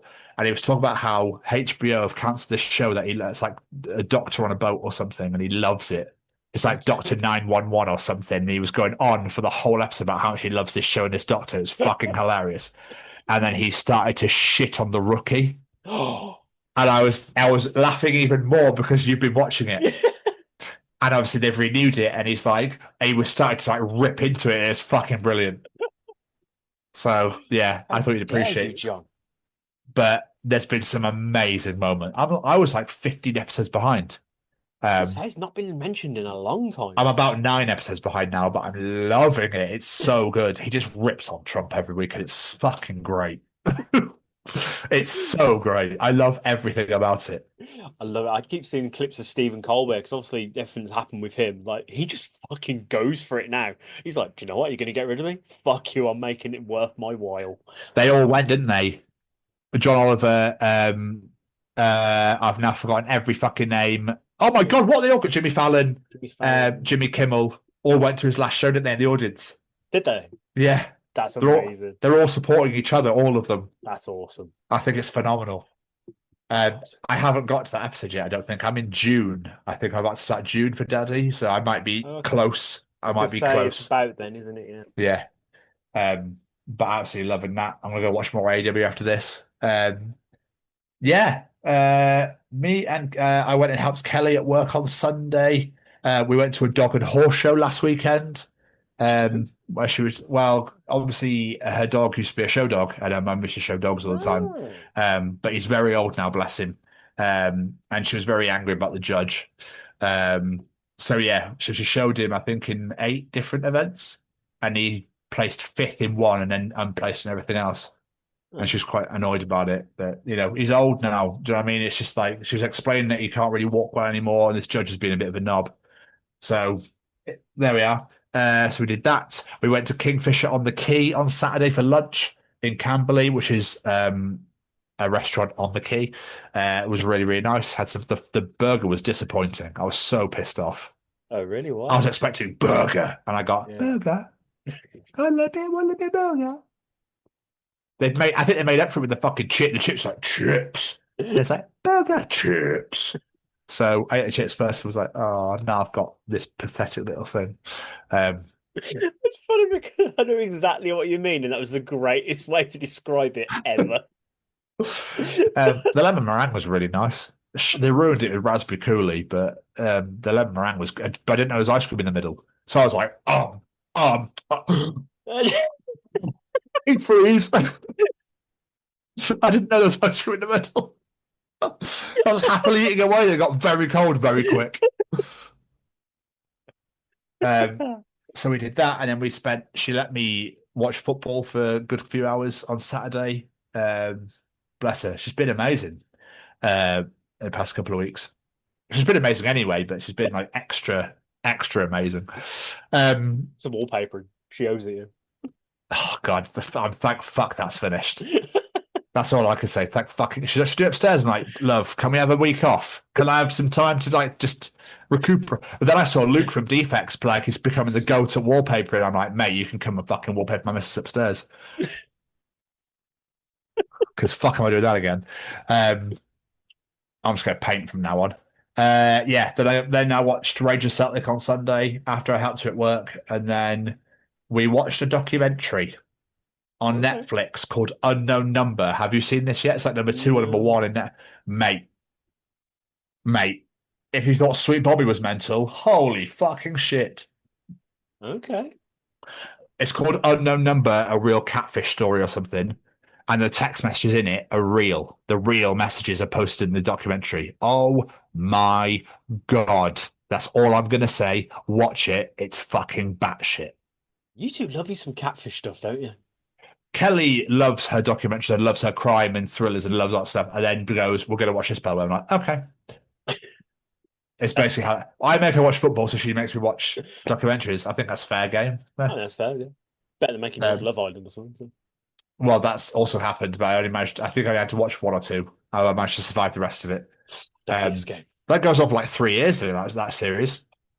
It never fucking ends. And yeah, from what I could think, like I said, watch that documentary. Okay.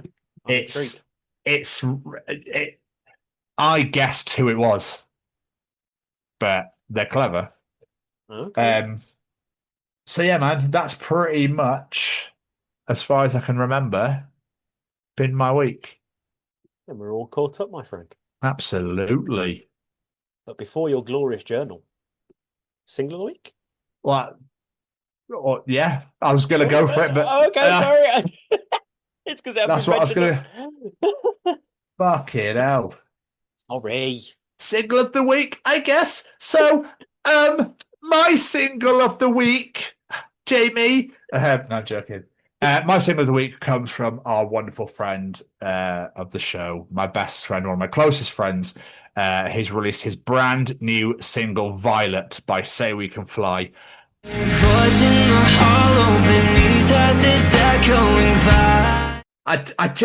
don't know where he gets it from. I just don't know. Is there anything that he can't do? Not that I can think of. Braden's brand new song Violet off his upcoming album Bury the Roses. Oh, it's just beautiful. I've listened to the whole album, Jamie. It's fucking phenomenal.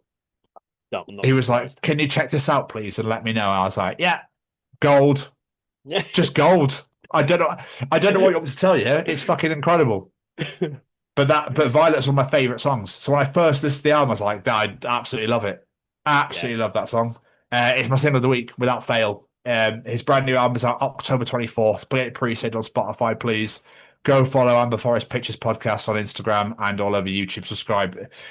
He deserves it. Him and Dustin work so hard. But yeah, I don't even need to. Goes to Violet by So We Can Fly and thank me later. Yeah, it's incredible. Like, I listened to it earlier on. I was like, holy fuck, the boy is back. And it sounds just like the old stuff as well. I was reading all the YouTube comments on the videos earlier for it. I was like, everyone's just like, oh, this is incredible. Like, yeah, absolutely superb, Braden. Bravo, sir. My single of the week this week is from a former guest of ours, and it's, oh my God, I can't remember how we pronounce this because I got it wrong. Is that Arankai, isn't it? That's Arankai, it, yeah. Yes. Arankai, a good old Oscar Porter from Archers, and his song Conquer featuring Josh Mowry of Catch Your Breath.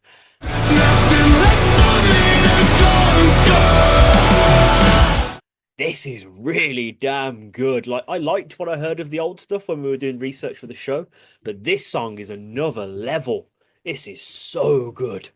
Like, fair fucking play, Oscar. This is really damn good. Did you know he's supporting Echo on tour? That was going to mention that shortly, yes. Oh. Sometimes I don't want to live in America at all, ever. But my God, I want to go to one of those shows. Yeah. I saw it and I was like, oh, Tom's going to want to be there for this. Yeah. Yeah. They always get the best tours over there. It's bullshit. I suppose Brexit's a thing, isn't it? And if they all live over there anyway. It makes sense. It's just annoying. Yeah. But yeah, definitely go check out Arankai Conquer. It's fucking good. Two strong choices this week, James. I feel two very strong choices. Can I now? Am I okay to? Yeah, go on. Is that all right? You sure? Yeah, go on. It's time for Tom's Journal. Oh.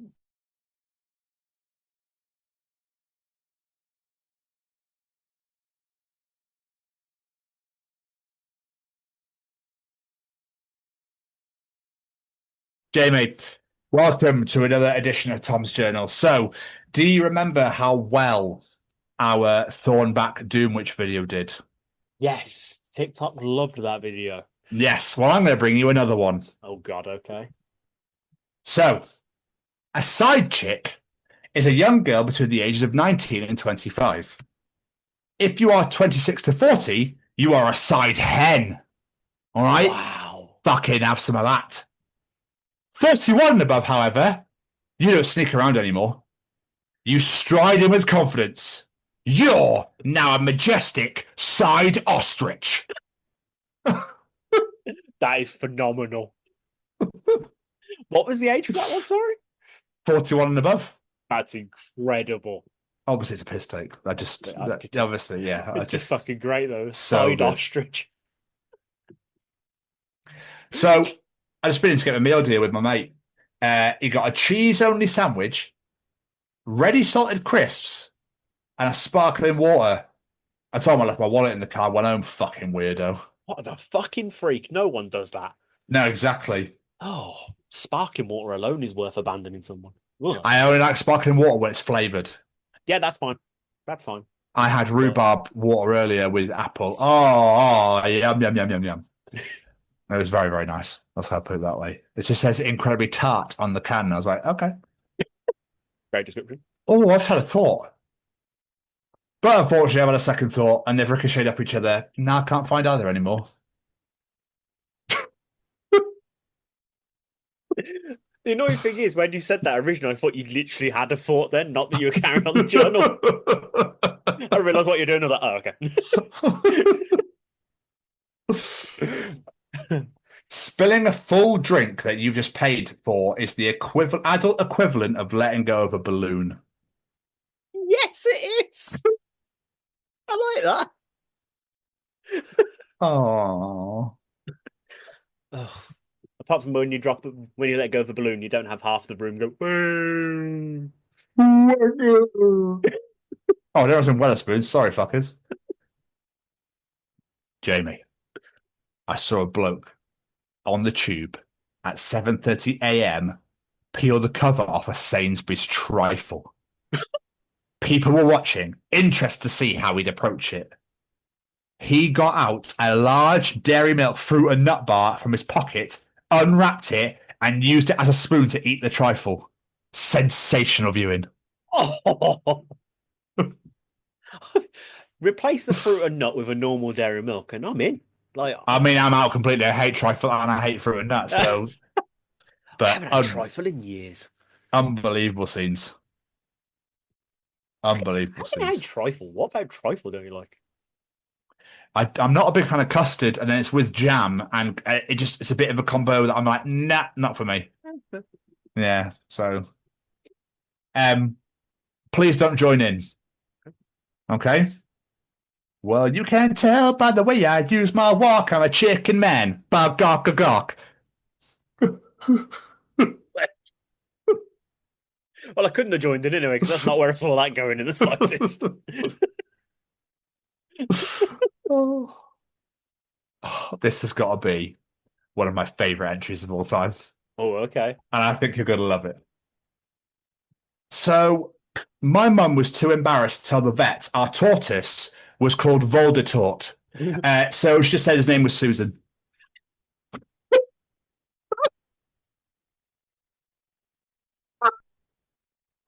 Sensational! You know what I like more?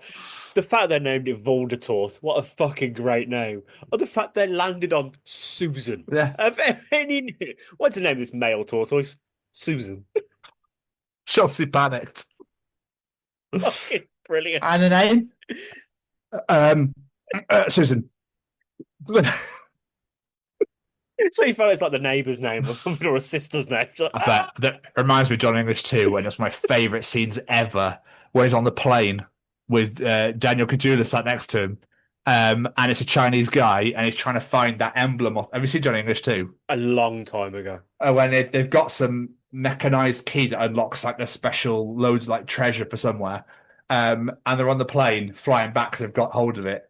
And all of a sudden, this guy, Chinese, full-on Chinese guy, not even a student, with a tag saying Susan on it, and he's looking through their bag. And Daniel Kaluuya's like, "Sir, I think he's robbing them. I don't think that's." And he's like, "No, because it's from an ancient Chinese proverb where it's pronounced Shushan." It's not Susan, it's Shushan. Oh, I love Rowan Atkinson so much.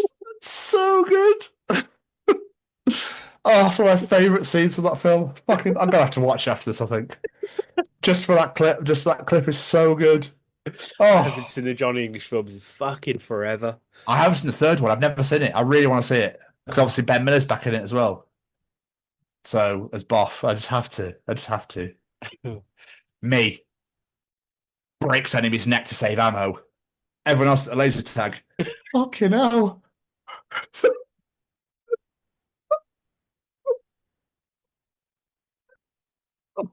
I love that things like laser tag and paintball and stuff. There's always that one guy that takes it way too fucking seriously. Oh yeah. I joined the TA, mate. I know what I'm doing. Fucking Marine, innit I? Comes out the ground and starts peppering everyone like fuck.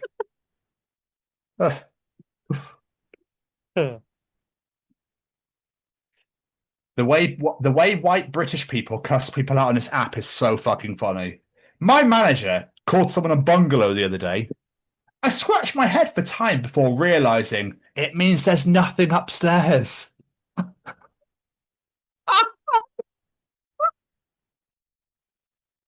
It's incredible. Another one that had me absolutely dying. Do you remember I did William Shakespeare's full name a while ago? Yes, I can't remember what it was, but I remember right. Here's Winnie the Pooh's. Winnie the Pooh's full name is Vincent Charles Montgomery Poopert III. That's incredible. Oh, I love it. I absolutely love it. My therapist is selling her house. So I'm going to find the listing online. I'm going to make her living room my Zoom background before our next session. You want to get in my head? All right, bitch. Well, I'm in your home now, babe. I'm in charge. That's a fucking great idea in a really fucked up way. And that was another edition of Tom's Journal. How would you even react to that? I know. He'd be like, what the fuck? What's going on here? So fucking creepy. I love it. It'd be weird, man. Fucking super. I'm still trying to get over poop at the third. I enjoyed that, did you? It's about getting into schools and talking to young people because, you know, I know that people can change. And it's about talking to people and getting them to understand and perhaps step back from violence and prejudice and whatever. And we just need to work together and keep on the good fight there. Absolutely. Hey there, guys. We are ecstatically happy to announce that we are associated with the Sophie Lancaster Foundation. The times are changing, and with the unfortunate death of Sophie, those changes have made a massive impact for the future. If Sophie was with us still today, I can guarantee what you are doing will still be reaching so many lives of young teenagers, young adults, and those who wish to be as different as possible. So thank you very much. To find out more about this incredible foundation and all the work they do, and more importantly, how you can help, head on over to www.sophielancasterfoundation.com. Mr. Stevens, come participate with me. Last resort. Yeah. I thought I'd change it a little bit. Yeah, that's fair. I feel we've had that one, but I don't know why. You've probably done it before. Yeah. Okay. I don't know how this is going to work, but we'll see if it works. Come, everybody. Let's participate in Jamie's challenge. Come, everybody. Come, everybody. Let's participate in Jamie. It's awful, isn't it? Jamie's challenge. I like it. Participate now, motherfuckers.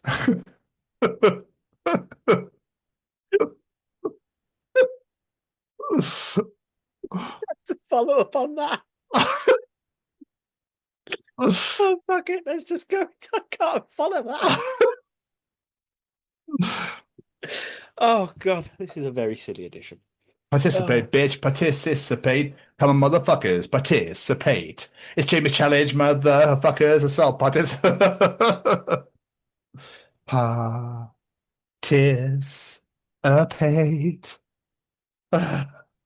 Right now, bitch.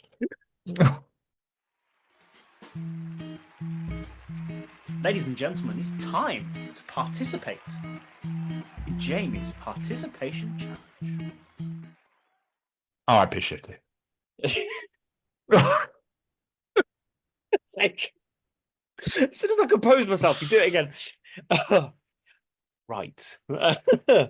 This week, I said, I am back from a holiday of a lifetime. So with that in mind, this week we're asking, what is your favourite holiday/vacation you have ever been on? Oh, wow. It's got to be the States. And I've been 3 times. We'll ignore the second time. Although it was amazing to hang out with Noel and obviously have dinner with him and that sort of thing. That was fucking unbelievable. And going to Monday Night Raw. But going to the States, man, like, I wouldn't go now, sadly. But going to Denver back in 2018, meeting loads of brand new people, like experiencing their culture, driving up the Colorado Rockies, just everything about it was on. Then flying over to Pittsburgh and go watch the Steelers play, even though we lost. Just amazing. My favorite moment from that holiday was going to a McDonald's on the Strip in Pittsburgh. And as soon as I opened my mouth, Shaniqua, Shaquille, come out here. He's British. Like, So cool. They couldn't believe it. They'd never. And then the mum behind me with their kids being like, "Oh my God, he's from England." And I was like, no. I was like, I hate to break it to you with this accent. I'm actually from Scotland, but still. But yeah, they were fascinated. They wanted me to keep talking to them. It was mental, man. So that scene in Love Actually. What's this? A table. A table. Oh yeah. I forgot all about that. What do you call that? Bottle. Bottle. And then obviously going back last year to go and hang out with Braden and going to Revolution in South Carolina and that sort of thing. Unbelievable, man. North Carolina even. Yeah, it was just the greatest. There's been this show, granted the first time around this didn't exist, but this show has done so much for the networking and the social and the friend. Like it's crazy to me sometimes. It's still every now and again I have to pinch myself and go, "Oh yeah, this is real." It is mad, isn't it? The sort of people we've got to interact with and meet and all this sort of stuff just from sitting here and chatting bollocks for an hour. It's great. For me, like I want to say the one I've just been on, but at the same time, our honeymoon when we went to Egypt and I actually got to go to the pyramids and go inside the pyramids, something I fucking love since studying it in year 4. Like that is very hard to beat. It really. Have you ever thought about being a historian, by the way? Not really. I'm not clever enough. Oh, fuck off. There are things I would love to look into. Like from this holiday, we were learning like all about Vikings and stuff like that. Like some parts of it are fascinating. Like the Viking King I mentioned earlier. I've been in loads of like random watching YouTube videos and looking up articles online about it because I've found it all really fascinating. The only problem is a lot of it is like, yeah, but we don't actually know if this actually happened or if he was even a real person. Because, you know, sadly, Vikings... TikTok didn't exist then. Yeah, basically. Harold Hairfair wasn't doing TikToks as he was like freeing Norway from the everyone else. Stab.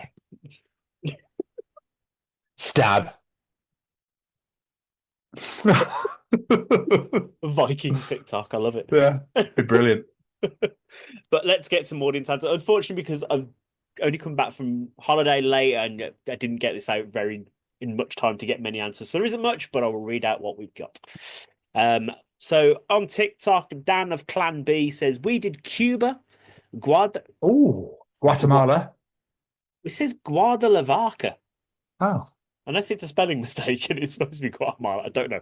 But that place, for our honeymoon, first time I've ever been that far. It was so nice. The weather, the beaches, the sun, and even better, the cars. It was insane. That's incredible. Someone loves his cars. Yeah, that's incredible, though. Fair play, man. That sounds mint. Yeah. Gaz Looking says, Malta. I love the island, the people, the best city break ever. Stockholm, long weekend. Wish we had longer. That's some of the problems with some of these places. You go there and it's like, I just wish I had a bit fucking longer to explore more. Ashley Wilson, Grindelwald in Switzerland. We used to go every Christmas as a child and celebrated Christmas differently, which was fun. Also, lots of snowboarding. Nice. Christmas in Switzerland, that must be beautiful. Plus Swedish chocolate. Swiss. You said Swedish. It's not the same fucking thing. Sweden is completely separate to Switzerland, you twat. Fucking hell. Oh, in Switzerland, they love Swedish chocolate. Right, we were in the wrong country for that then. I've got no defense for that. Jesus. Every week there's always something. Take that at the chin. I got I take that being a historian, mate, because you don't need geography. So, God, unbelievable time in Q8. Love Belgian chocolate. I'm not living this one down, am I? Nope. Oh, fucking hell. So when I get to Australia, I really hope I get to surf the Taiwanese Sea.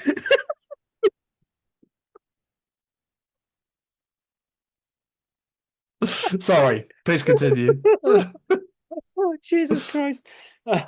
My dad, John Westwood, gets involved, going to Tennessee and seeing all the Jack Daniels stuff. Like he's got loads of friends, like all collect Jack Daniels. They all went over there together to go to the Jack Daniels. Is it a brewery for whiskey? I don't really know what it's called. Distillery? That's the word, distillery. But, like, is it concerning that your dad's favorite thing and hobby in the world is alcohol. It's like, is it the Jack Daniels or is it I don't know. I find that one a bit of a difficult one. It is weird, but he's not an alcoholic. I know this for a fact. Sometimes he'll go weeks without having a drink. He just loves collecting it, like all the different. I remember. He finds it fascinating. Like, yeah. I know he sold quite a lot of it recently, but the room, like the whole spare room in his house, was filled full of bookshelves and everything full of Jack Daniels. Like, so many. Like, they've even got a barrel between them with their names on it. I've got a bottle from that barrel with Westy written on it.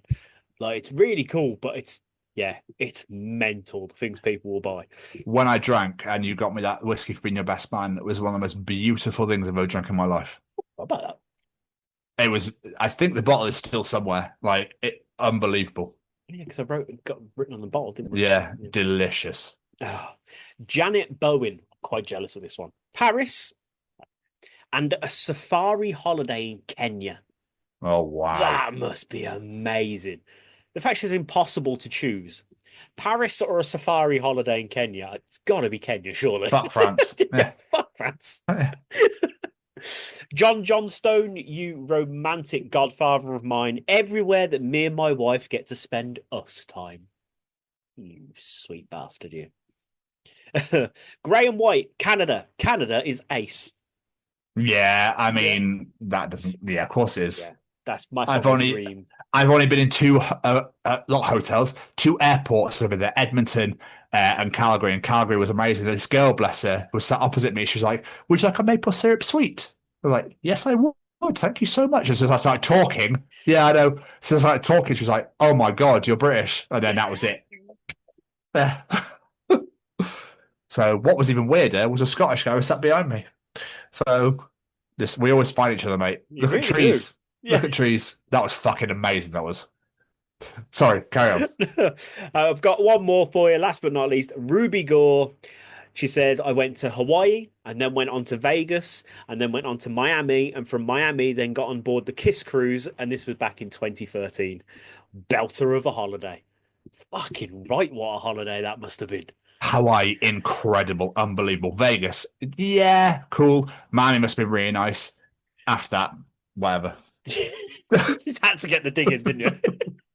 What a shit band. Fuck off, you. Have you got any soup? No, joking. That was Judas Priest. Oh, yeah? Oh, mate. I'm so taking some Heinz next year. My God, of course. So taking some fucking Heinz tomato soup next year. I feel like we need to do that. Just big thermos flask. Would you like some soup? Yeah. Fucking brilliant. But thank you to everyone that participated in Jamie's challenge. We appreciate it each and every week. So thank you so much. It's great to be back, put it that way as well. Although you had some much needed rest and, Arsa and some time away with the familia. But yes, like I said, I would have participated. If you enjoyed Jamie's participation challenge, Tom's John or Callum's Streetchings, the interview when you get one, and not quite sure about that, then you can enjoy the other 192 editions of the Chronicles of Podcast, wherever you get your podcasts from. Your Spotify, Google, Apple, Heart FM, Radio 1, I don't fucking know. We're anywhere and everywhere you can find us. Just type our little name in right there above my head, and you're golden. You can find us on all social media at TCO Pod. That'll be Facebook, TikTok, Instagram, Threads, LinkedIn, or mainly on the YouTube at the Chronicles of Podcast. Make sure you hit that subscribe button, hit the bell to get notified when new videos are released, and comment to your heart's content. That's all social media at TCO Pod, and on the YouTube at the Chronicles of Podcast. Make sure you hit subscribe. Jamie's got some more things he wants to say about flapping his gums. Yeah, I want to flap them gums. And I want to flap them gums to say thank you to a few friends of ours. All the music you heard on today's edition was brought to you by the wonderful singer-songwriter Matt Roberts. Go check him out, all social medias at Matt Roberts Music. Make sure you're giving him a like and a follow on Spotify, Amazon Music, wherever you get your music from. Go check him out now because his songs are beautiful. They deserve lots of love. And of course, we have to say a massive thank you to friend of the show, Braden Barry. Go check out his Amber Forest podcast. Go like and subscribe to that on YouTube right now. Go listen to all of his music. Say We Can Fly. We talked about his incredible brand new single, Violet, earlier on today. Go check that out. And of course, go check out Anxious Ghost, his merch store, so you can get some beautiful merchandise at the same time. And last but not least, a massive thank you goes out to the Sophie Lancaster Foundation, because they are stamping out prejudice, hatred, and intolerance everywhere. And I mean everywhere. This is not a UK issue. It's a global issue where people of the alternative community are being treated differently simply because the music they listen to, the way they dress, whatever it might be. The more and more you look out at things in the world, you realize how this community is dragged into bad things. Like we mentioned earlier, I've been watching The Rookie. There was a drug dealer, dangerous guy. Guess what music he was listening to? Because, yeah, you know, all bad guys listen to that sort of music. Those little things that put a bad light on us simply because of the music we listen to, whatever it may be, needs to stop. So help us help them, because they are doing that, exactly what it says on the tin, stamping out prejudice, hatred, and intolerance everywhere.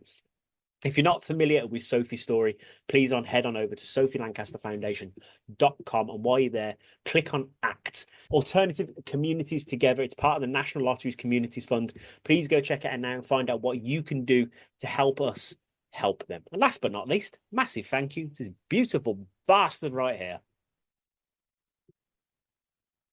Appreciate it, as always, my friend. Thank you so much. Another superb edition in the bag. A stupendous edition.